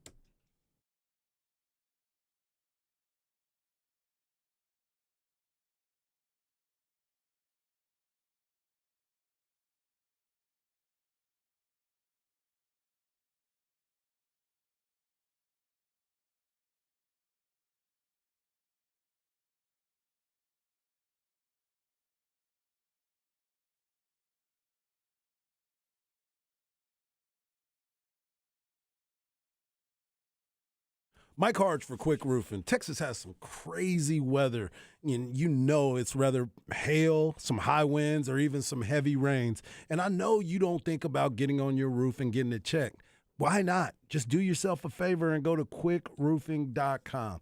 Jeff Quick started Quick Roofing 39 years ago. And the reason why they've been in business that long is because they take care of their customers and they have a great reputation of customer service. Here are some of the reasons why I think you personally should choose Quick Roofing. You get a free, no obligation inspection. Quick Roofing requires a project manager on every job site, ensuring that you, the customer, get everything that you were promised. Quick Roofing is fully insured and have all state and local licenses. Quick Roofing doesn't even require any money up front until 100% completion and, of course, 100% satisfaction. And with all of that, you get a 7-year workmanship warranty. So what are you waiting on? Reach out and get that free inspection today. Go to quickroofing.com today. That is quickroofing.com.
Welcome back to Ball Don't Lie right here on 104.9 The Horn. Midweek movie music edition of Ball Don't Lie. That's when Patrick takes jams from a soundtrack, and based on the selections that are played, Harge and I are supposed to gather clues and hints that lead us to the featured film for midweek movie music. And today, great movie. Well, funny movie, I should say. Undercover Brother. Which Undercover. I didn't realize I didn't realize I hadn't seen the sequel until we spoke about the sequel. That Eddie Griffin is not in the sequel. Yep. So maybe I gotta. Did you see the sequel? Is it funny? No. Okay. Then I don't It's need to not watch the it. same without him. Of course it's not. Why would they make one without him? And my man Michael Jai White is the karate dude in Black Dynamite, and he plays in all these other movies that are almost like B-level movies. Oh yeah, and I don't know if he's a good comedic actor either. He's not. Yeah, I don't know why they did. I think that. I like him better when he's being more serious. Dang coaching mistake by them, I guess. He's be out there with Jet Li doing those types of movies, you know? Also, a dang coaching mistake in retrospect would be Colorado moving to the Pac-12. Wasn't a wise move for them. It has not paid off for them, and it's now being reported by Dennis Dodd, I should say, that Colorado has held substantive talks with the Big 12 Conference as the university weighs its options in regards to its future with the Pac-12, with the Pac-12 inching closer to a television deal that may never come. Dodd says that Colorado is performing due diligence to determine whether to return to the conference it once called home. As is the case with the rest of the Pac-12, the Buffaloes are holding steady right now as the conference waits to hear about the new media rights deal that has yet to be determined despite several months of negotiation. And right now, Colorado's pretty hot, especially with Deion coming into the fold as the new football coach there with Colorado. They just had their spring game, and I want to say I read that they actually made $200,000 profit on the spring game. Yep. And that is for Colorado, that's pretty big, considering where their program was. So they're a hot commodity right now. I'm not saying you just bring them in just because of Deion, but Colorado had way more success when they were associated with the Big 12, which was associated with the state of Texas. Correct. And Deion in Texas is money. They go hand in hand. Yeah, Deion can. Yeah, he really could, man. He can make some headway recruiting in the state of Texas with that kind of connection. He's already recruiting in the state of Texas, but with that kind of direct connection, playing so many Texas schools every year, that would make his presence even more influential. Yeah, he is that guy that is making moves and continues to make them. And I know a lot of people are tired of Deion and not thinking he's going to do anything. Well, when he lost all those players, he had a lot of players come to him as well. He had a ton of players go out there, a lot of them from FSU, as a matter of fact. Then you got his son who just now made his commitment. His other son. His other son is there now. He was in trouble for a while.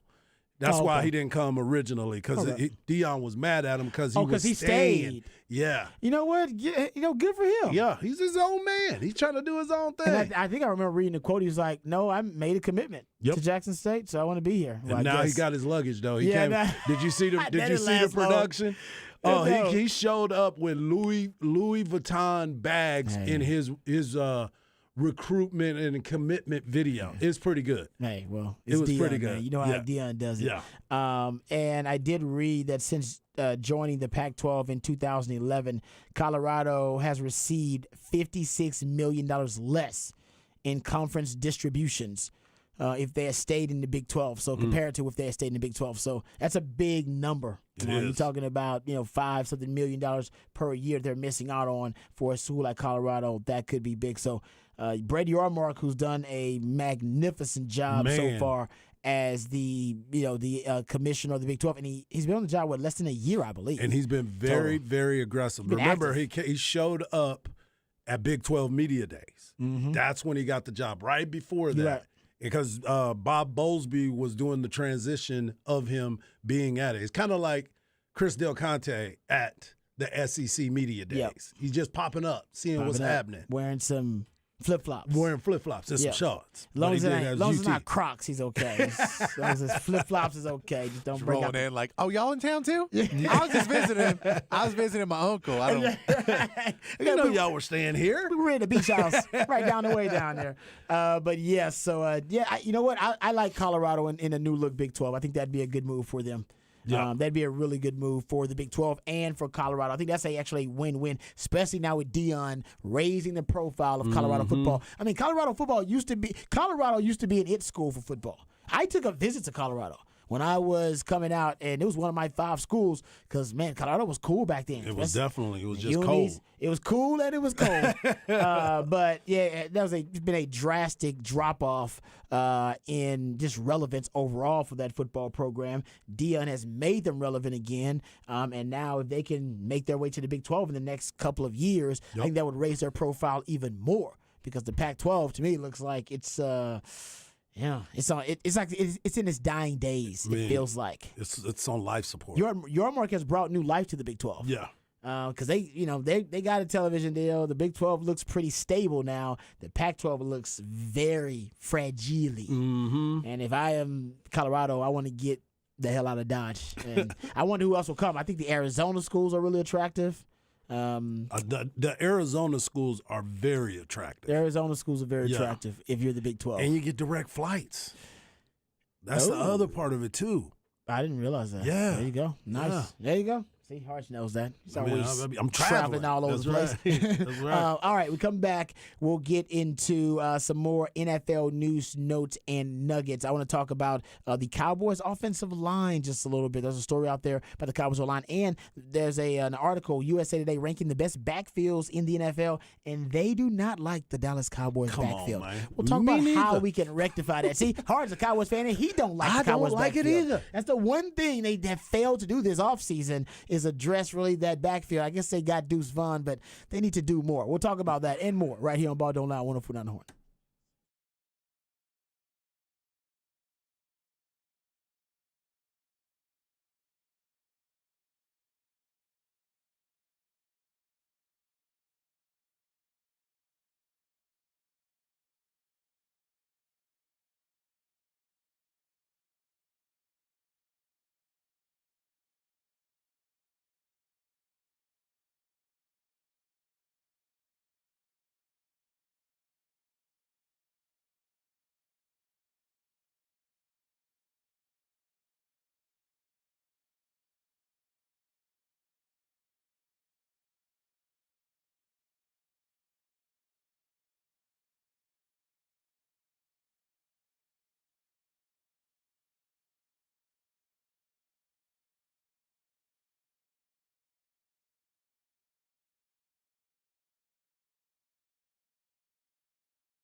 All right, welcome back to Ball Don't Lie right here on 104.9 The Horn. It is a midweek movie music edition of Ball Don't Lie. That's when Patrick takes songs from a particular soundtrack and plays those songs for us. And based on these selections that are played, Harge and I are supposed to gather clues and hints that lead us to the featured film of midweek movie music. And this week, it is Undercover Brother. Damn good selection. And a great soundtrack, too. Great soundtrack. Wow. I got to tell you, underrated soundtrack, man. Good job, Patrick. Well done. Yeah, Patrick. I mean, you always do a good job, but you stumped us today. He is the idealionaire for a reason. Yes. Okay, it's offseason, so a lot of NFL rankings are out there. I love NFL rankings. Just love to go through them. They always spark debate and conversation. And Harge just brought this one up, so I hadn't even really looked at it. I just was talking to Harge about it because he saw it in the break. That Pro Football Focus has ranked the top cornerbacks in the NFL. Mm-hmm.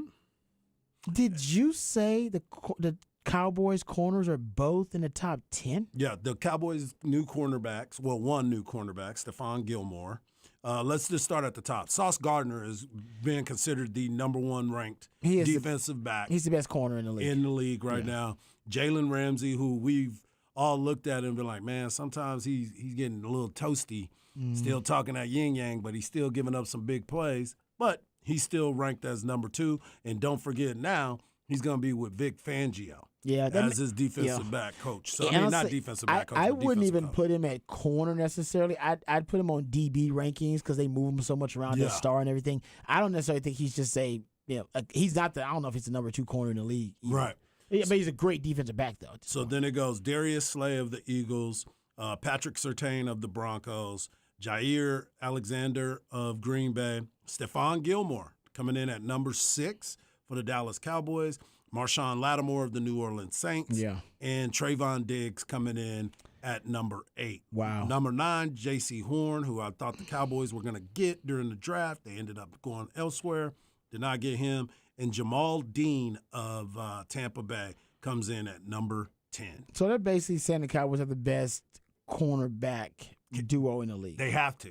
That's what they're saying. I mean, and Stephon Gilmore, even though, what is he, like 30 now? I mean, he got one Defensive Player of the Year at one time. He's not playing at that level right now, but he's got that in him, and he's 32 years old. Yeah, he had a better season last year. He had to have knee surgery, but he basically played 2 seasons on a bad knee.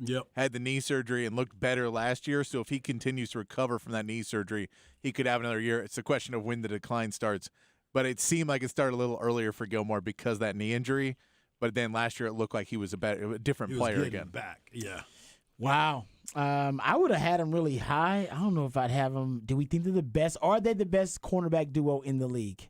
If we're going by Pro Football Focus, and you know how I feel about that. Well, I'm going with it today. Yeah, you're talking trash on Pro Football Focus. I'm going with it today. You love it. You're all about it. I'm all in on it. You know what? It does kind of, you can justify it, I should say. Mm-hmm. You can definitely justify it. But, yeah, that's high expectations. And we talked about it last hour, or at least we talked about it in the 4 o'clock hour, that there was a lot of weaknesses on this Cowboys team. Yep. The Cowboys defense, they addressed all the weaknesses that the Cowboys defense were exploited on last year when they addressed the cornerback position. They traded for Stephon Gilmore, and they drafted Mozzie Smith as a interior defensive tackle because last year they were very susceptible to the interior runs, and their rush defense actually had them below average. It was the only below average thing about the Cowboys defense overall last year was their rush defense, and the only place that they could be exploited was that cornerback spot opposite Trevon Diggs.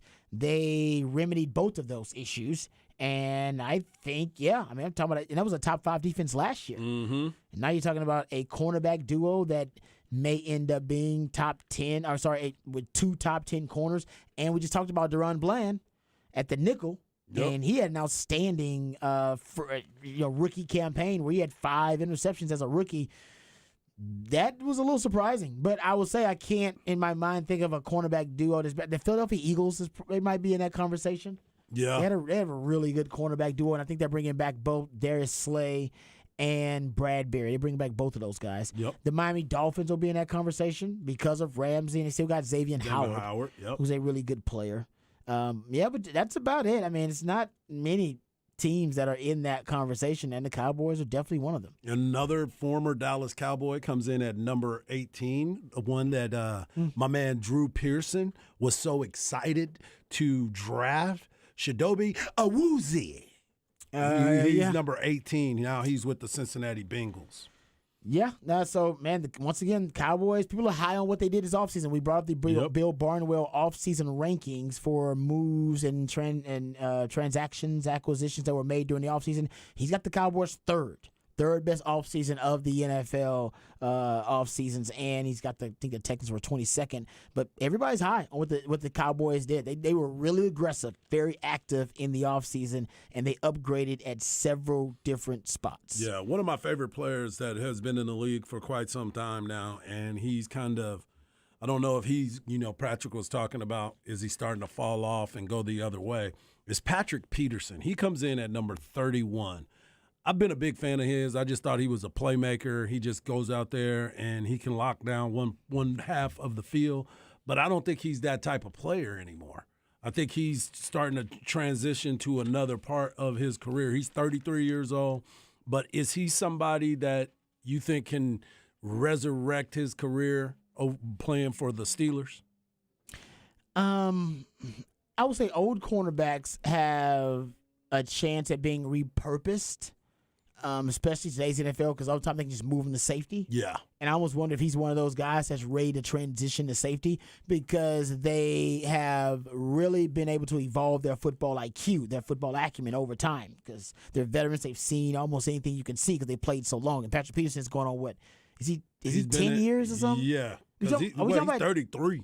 So we're talking about 10 years, 10 plus years, right? Yeah. We're talking about He came in 2011. Damn, that's crazy. Yeah. So I think he may be ready for that transition, actually. Yeah. Where the physical skills have deteriorated, and it's really hard for him in today's NFL to keep up with, the young bucks, all right? The guys who are as quick as they are fast. But for a safety where his football IQ and football acumen will be more of an asset. I like it. And he doesn't have to worry about the physical deterioration of his skills because he's matched up against the tight ends and running backs. He can cover those guys. Matter of fact, his skill set is an advantage against those types of players. So that's probably what I would start thinking about if I was the Steelers. But I don't know what their cornerback situation looks like right now. Yeah. Didn't they drafted a corner really high, right? Yeah, they got a Joey Porter. Yeah, Joey Porter Jr. Joey Porter Jr. Yeah. Sorry, good point. I mean, to me, that's what I would do. I've seen him play, and I'm never confident when they throw at Patrick Peterson. Well, they got Patrick Peterson, Keanu Neal playing strong safety. They got Minkah Fitzpatrick. Oh, Minkah. Yeah, Minka's a beast. Minkah is a beast. He's a beast. And they just drafted Porter Jr., and the other one is Chandon Sullivan. He's undrafted out of Minnesota, but he was there already. Yeah. And Damontae Kazee. Damontae Kazee? Yeah. Oh, man, they got two former Cowboys. Yeah. Kazee and Keanu Neal. Yep. And both of those guys, I mean, Keanu Neal was seen as a hybrid, like a linebacker safety. I think he wanted to play he's safety. That strong safety they position, got him, so they bring can him move down him in the around. box. Yeah. Interesting. Yeah, that's listen, I'm high on the Cowboys defense. I think it was a top 5 defense last year. Yep. And it was the best defense at pressuring the opposing quarterback last year, led the NFL in pressure rate. And the last 2 seasons, the Cowboys have led the NFL in takeaways, and they're the first team to lead the NFL in takeaways in back-to-back seasons since the Steel Curtain did it. Speaking of the Pittsburgh Steelers, they did it 3 years in a row. Cowboys are on their way to doing it 3 years in a row with the different, all the different upgrades they made on the defensive side of the ball. So, love it, what they've done. Let's get to the offensive side of the ball for the Cowboys. Since we're talking Cowboys, might as well keep the conversation going. This will lead us to a Bijan conversation, too. So I saw that there was a ranking from USA Today about running back rooms, the overall running back room rankings in all the NFL, just to take all the drama out of it and the suspense. Bijan Robinson and Atlanta Falcons are number 1.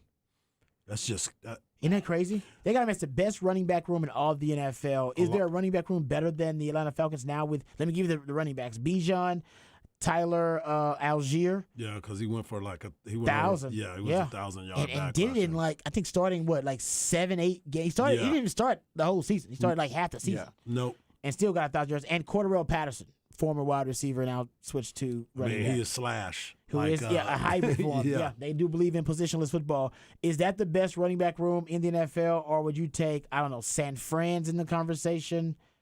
The Colts, I guess, could be in that conversation. The Lions now, maybe.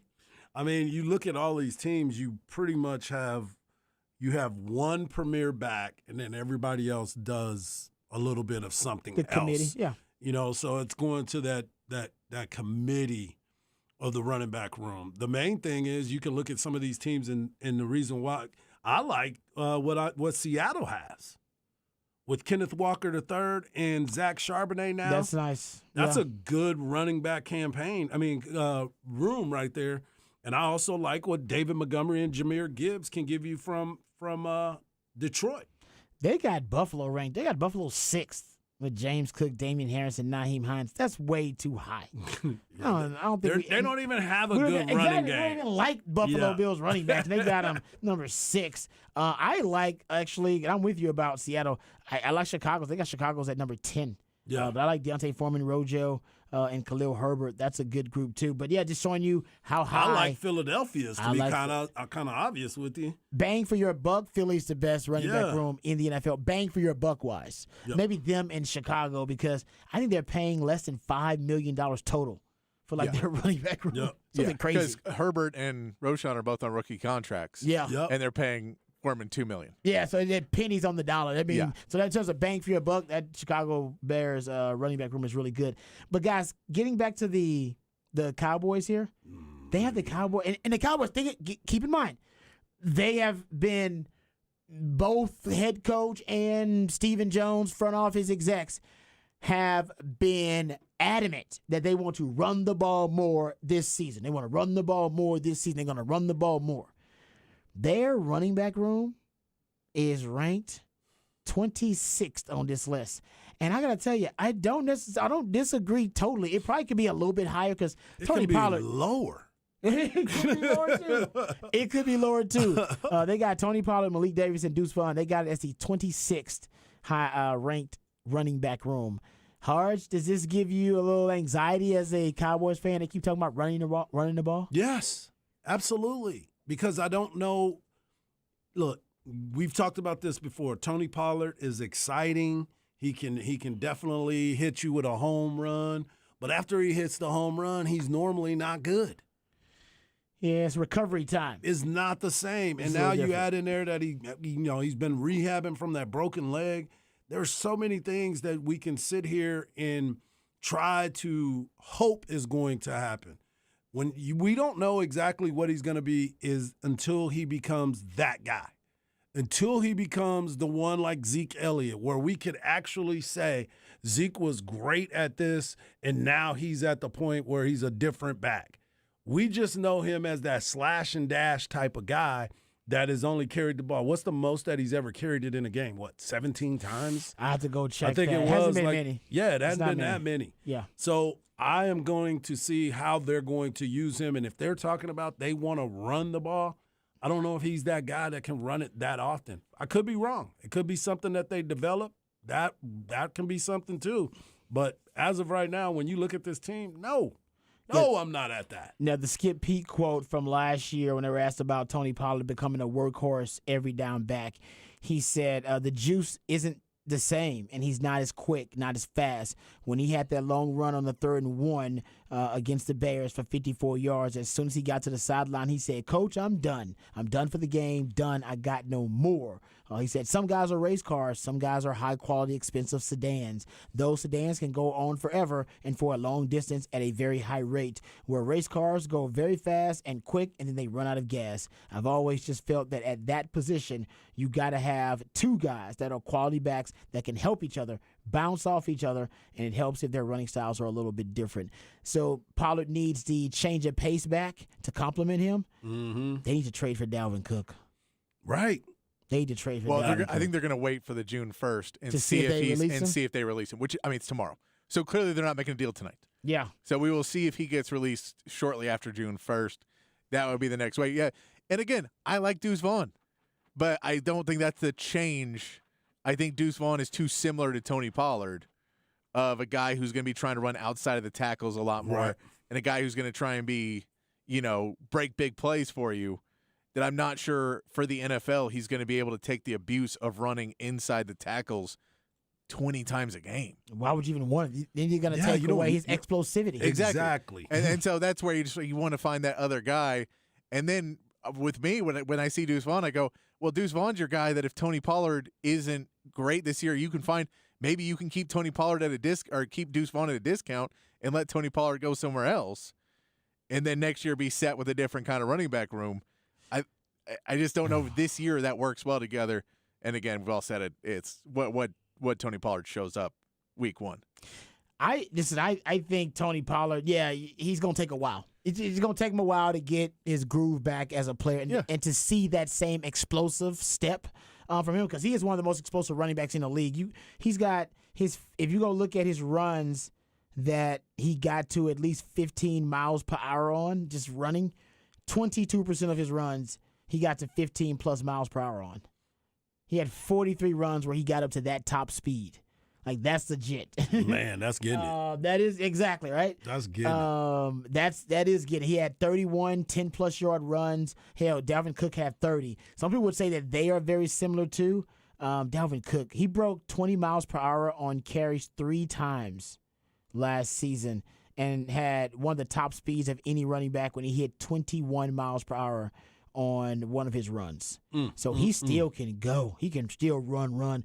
If the Cowboys get Dalvin Cook, I would say how many offenses in the NFL that I would say at that point would be that I would take over theirs, and maybe 2 or 3. You're talking about, and even Kansas City's overall offense. Yeah, you'll take Patrick Mahomes, but if you start looking at the Cowboys, they get Dalvin Cook along with all the other weapons. Man, it'd be hard to say you take all of these skill position guys over the Dallas Cowboys skill position guys. Say it again. Pacheco. I like Pacheco, but and I like Kelsey is the best player potentially of all those guys. But man, the complement of weaponry that Dak would have if it's Dalvin Cook in the backfield with a Tony Pollard, with Gallup, and with Brandon Cooks, and with CeeDee Lamb. Now you're cooking with grease. With a lot of hot grease. I think also if you're not able to get Dalvin Cook, if they're still asking for a ton, they decide they're going to keep him or whatever else, or he goes somewhere else. Whatever happens, I think you've got to be really hoping that one of these rookie running backs that wasn't expected to blow up just dominates early, and the team's like, oh, we got another guy we can get rid of now. Good point. Like the Bears. Yeah, the Bears. But like, there's a number of these teams that'll take, they took a running back somewhere in there and just goes, oh, if he's comes out and he's ready to ball year 1. And they're like, oh, we'll ditch this contract and we'll get – then Dallas can jump on that before the trade deadline and go, okay, now we got another piece that, we did have to use Deuce and Tony a lot earlier, but we'll give them a little break in the next couple of weeks and we'll be ready to roll. Yeah, someone says Deuce is going to sneak in there and take the job. We all love Deuce. And I hope it happens. And I think in a couple of years, Deuce will be one of those complimentary pieces in the backfield. But I don't know if you want to depend on that with an unproven commodity. The first also, year you want to try with a new offensive coordinator, right? Yeah. With a new play caller. Hold up. And his pass blocking at K-State, he was good at kind of chop blocking or the cut blocks. He's okay at that. He's not really a big enough guy to block a giant defensive end so there is issues with what he can do blocking wise. And Tony Pollard not also as great. One of the reasons why Zeke was in a ton of pass plays, much better pass blocker. So that's another question of who's going to be in there on 3rd and longs. Or are you just going to have to bring in another tight end? Are you going to have to bring in somebody else? Are you going to, maybe you go out and try and find a fullback or something? They do have a fullback, though. They got as an undrafted free agent. But you're right. That'd be a waste for the Cowboys. But that's what I'm saying. So there's that point of, do you have a running back you can put in that can give you that little added protection? That's so ridiculous. They should just got drafted Rojo, or they should have picked up Deontay Foreman. Both of them end up with the Bears. Both of them end up with the Bears. I can't believe we're at this point in the offseason and the Cowboys still don't have a bell cow running back, or a running back that I consider to be the main, kind of the main dish right? No. Of the running game. You got all these kind I of need some side- meat and potato yeah, guys. you got side dishes. Nothing against Tony Pollard. I love me some Tony Pollard. I love Deuce Vaughn. Those are side dishes. You need a main course for your running game, and I don't think you have that right now. I mean, look at one of the biggest key elements to Philadelphia's success was being able to go for it on 4th and short always because they could push it up the middle, and that's not a running back. But it's still the concept of, oh, we're 4th and short, we know we can get it. And they had 2 running backs they trusted last year. Yeah. Dallas doesn't have that. Nope. Dallas has 3rd and short. Yeah, get the punter ready. Oh man, they still got to find a kicker too. That's something else I thought they'd have figured out by now. They still haven't figured out the kicker thing, right? No. They just acting like that. So the kicker and the running back, I don't know why they've got to. But Jerry's decided to let the procrastinate kicker, on this. Jerry's let the kicker thing go many years. That is true. They don't prioritize kicker, and you can find a good kicker late. You can. Cameron Dicker. Is he still available? I don't think so, but That's we what I'm should have got saying. him. No, yeah. And if he could, is, now, you should could get have. him. Yeah, if he is, I don't think he is because he had such a great year. Yeah. There's no way somebody gonna let Dicker slip through the cracks. He didn't tell me when we saw him at the party. Oh yeah. Yeah, we got a chance to talk to him, but I didn't want to bug him to death about. Hey man, who you gonna kick for? That is true. Yeah. That's a good point. But Just let I him mean, make Dicker's going to have a job. I think we all knew that Dicker was going to end up getting a job. Not only because his name is awesome, Yeah. but because the man can kick. The man's got a leg. No doubt. Okay, that's enough Cowboys discussion. Texter here will end with this conversation here. He says, guys, this offense is going as Dak goes. He has more weapons, more in all caps, by the way. He has a healthy finger. In all caps. He has a better defense, and of course the head coach is going to say whatever, but this offense is going to revolve around Dak. Love your show. Go boys. He's right. If they don't get big Dak energy, none of this matters. Yeah. I assume they will get big Dak energy because I'm a Dak fan. So is Harge. You get the best of Dak most of the time. Yes, they just saw a bad part of him this last year. Yeah, and you need to see more of that clutch best version of Dak in the playoffs when it matters. Yep. In the division round, I get that too. But yeah, I think Dak with more weapons, I think you're gonna see, and a Dak who's coming off of his worst season, really, in terms of decision making, because he led the NFL in interceptions. I think you'll see a different Dak. I think you'll see that big Dak energy. I'm hoping so. Yeah, and because I need to get these haters off me. If not, then yeah, they're coming to get me. Yeah, because the Cowboys, the thing that sucks about this season for the Cowboys, the regular season doesn't matter that much. That's true. It's that it's all about getting past the division round. You can win 13, 14 games. They won 12 back-to-back years. Exactly. And Mike McCarthy's a terrible coach. I mean, like, my man won 12 games back-to-back. Yep. I got to give Big Mac a little bit of love. Give him love, but Cowboys fans don't care about that anymore. They want to make it past. If you win 9 to 10 games, barely making it to the playoffs, but make it to the conference title game, Cowboys fans will be more satisfied with that than a 12-win season where you once again are beaten in the divisional round. Very true. Exactly. Yep. I need at least get us to the championship. You got to get past. You got to get to some championship game of some sort. Yep. Conference or Super Bowl. But if they get to the Super Bowl, that means Aaron Hogan. He's got to start stretching. He's got to start getting that route ready to walk to Dallas, which he's promised he made 20-something years ago. I bet he made doubt that he would walk to Dallas if the Jerry Jones led squad as him as GM won a Super Bowl. And technically, he could get out of it because he's not technically making the personnel decisions anymore. No doubt. But he cannot renege on his No, bet. he cannot. He cannot. He's not a reneger. No, so he don't want to do that. I will throw in Cameron Dicker, still on the Chargers roster apparently, but they also have Hopkins, who got injured, which is why they signed him. Hopkins signed a 3-year extension in 2022.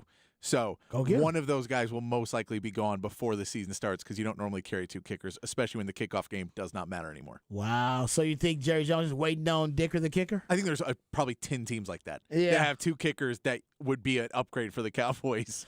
And they go, hey, you know what? We'd rather have this guy. So whichever one doesn't make your team, we'll take. You right. Make a good point there because the Cowboys are certainly not panicking about it. It's not a big issue for them. All right, so it's enough Cowboys conversation. We come back. How about talking a little Texas baseball? Interesting article about the best players remaining in the regionals in college baseball. There's a Longhorn on the list. We'll discuss that and more right here on Ball Don't Lie, 104.9 The Horn.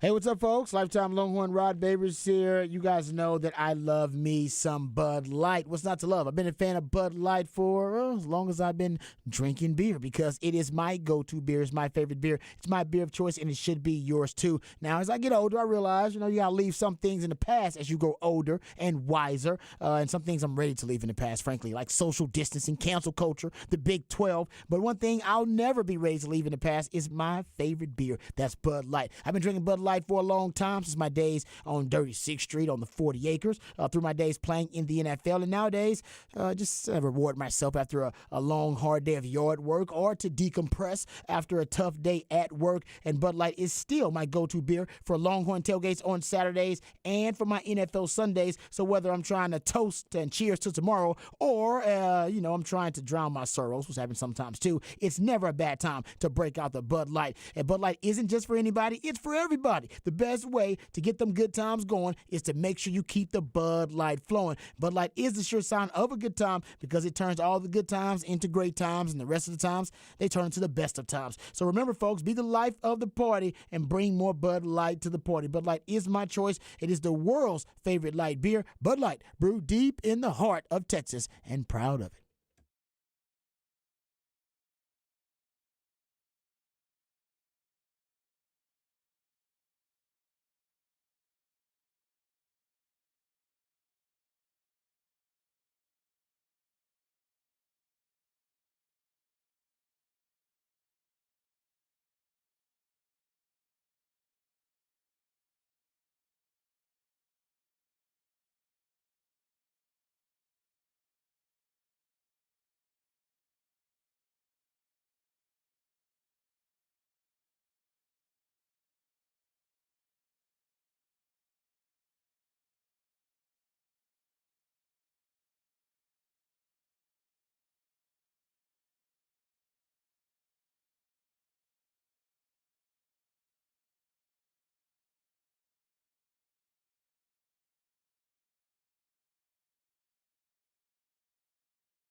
Welcome back to Ball Don't Lie right here on 104.9 The Horn. It is midweek movie music edition of Ball Don't Lie. That's when Patrick takes songs from a soundtrack, plays those songs for us, and based on these selections that are played, we're supposed to gather clues and hints that lead us to the featured film of midweek movie music. And I actually think I remember this song in Undercover Brother. I think I remember this scene actually randomly. Is this when he was getting in trouble? Like when they were in the office? And that's when Dave Chappelle was in there talking to him too.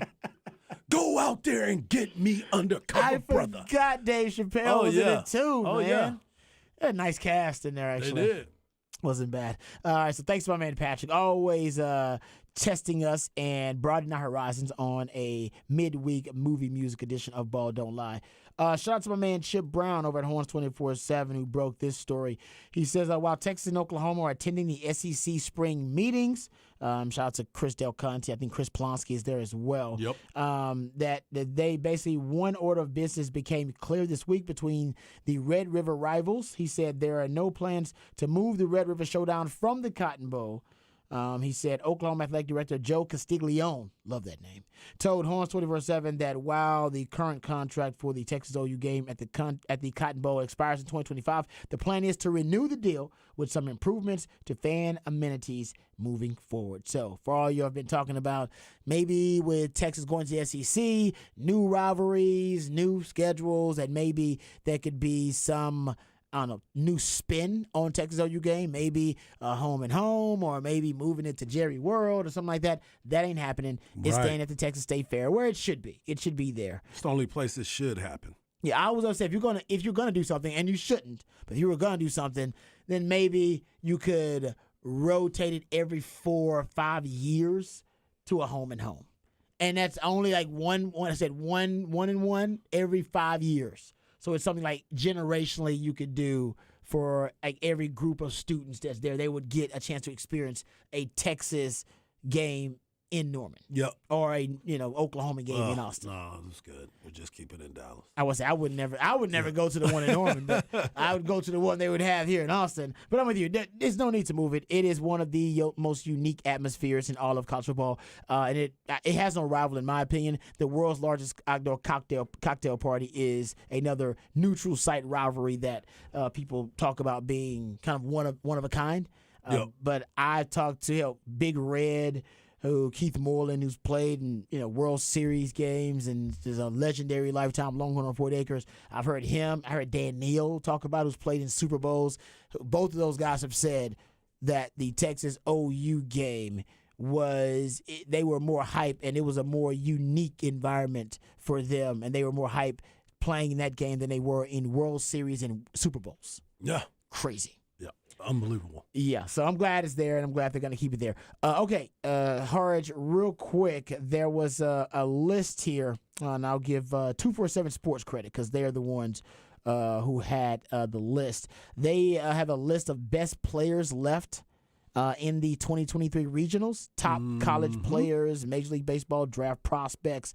They throw out a lot of different players here, and they go all around the different regionals and bring up different players. There's a Longhorn listed on here. Oh, yeah. They got Lucas Gordon as one of the players listed as one of the best players left to watch in the regionals. We know Lucas Gordon has been exceptional, Big 12 Pitcher of the Year. He's been phenomenal.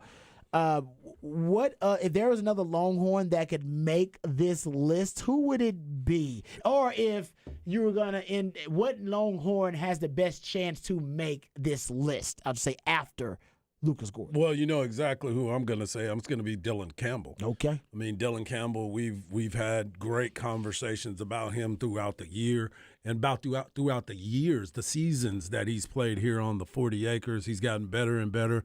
And one of his biggest attributes, and Danny Davis talked about this a little bit yesterday when we had him on, was the fact of how good he plays the outfield. He is unbelievable in the outfield. When you see how shallow he plays and the plays he makes going back on a ball and then cutting down runners, it is something that I don't think people really have the understanding to appreciate a lot of the times, unless you're definitely somebody that's been paying a lot of attention to the baseball team. The guy is unbelievable in the outfield. He runs the bases well. He always seems to make the right play, and we've seen him do some amazing things. So I'm a big fan of Dylan Campbell, and I haven't been ashamed to say that from the very beginning. But he would definitely be a name that I thought would be on there. Yeah. And for the Longhorns' next opponent, Louisiana Lafayette, who they're going to play, the Raging Cajuns. The Raging Cajuns. Who would make the list? Who's the guy that makes the list for the Raging Cajuns? Who's that guy? Who's the guy? The shortstop, El DeBarge, the one I was telling you about yesterday. Yes, right. Kyle DeBarge. Yes, right. That's right. Okay. He's definitely a name to pay attention to. Plays shortstop. He's been starting at shortstop since his freshman year, making plays. So he would definitely be the one that I would look for them. Okay, there you go. We'll talk a lot more Texas baseball, of course, getting closer and closer to that matchup versus the Raging Cajuns. And tomorrow we're going to talk a ton about the NBA Finals. My man Patrick's experiencing some withdrawals without any basketball right now happening. Real quick before we get to the last segment here, game time announcements for Texas football. This came down earlier today, so it wasn't necessarily pressing news or breaking news. But the Rice kickoff time, game time announced for 2:30 p.m. Wyoming, 7 p.m. And Texas Tech, 6:30 p.m. Interesting. Hey, getting some primetime games, baby. Hey, we're not in that heat. That's what it's about. Then the Bama game? That was at time announced as well? Yeah, that's a night game as well. 6 p.m., right? 6 p.m., yeah. Ooh, man, that's how you know your program now is starting to become an it school again. There it They is. want to put you in prime time. Remember when Texas was, it wasn't too long ago, when they were really struggling with all this 11 a.m. kickoffs for Texas football? Mm-hmm. That brand shouldn't be playing that damn Ever. early all the time. Ever. I even agree with Chad. Even the Texas OU game, 2:30 is probably a better kickoff time than 11 a.m. Yeah. For a game of that magnitude. I agree. Come on, man. Give the people some time to get up. Give the people eat what some they breakfast. You know what I mean? At least you can drink afternoon. Taking taking at that point, point, everybody's a.m. ready to go. Taking shots at 9 Hey, a.m. you know they're gonna be taking shots at 8 a.m. no matter what. You can put the game at midnight. They be taking shots at 8 a.m. That's why they can't have it at night, because Exactly. you're right. They'll be drinking all day. That's a fair point there. All right, we come back. We'll wrap it up, put it in the oven, let you know what's on tap right here on Ball Don't Lie. 104.9 The Horn.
All right, welcome back to Ball Don't Lie right here on 104.9. Getting ready to wrap it up and put it in the oven. Before we get out of here, let you know what's on tap because the Wednesday Night Flex coming up next. They are jam-packed. It's a star-studded affair. So they're going to have Miles Coleman. He's going to come on, the fantastic wide receiver from Vandergrift. Alex Foster.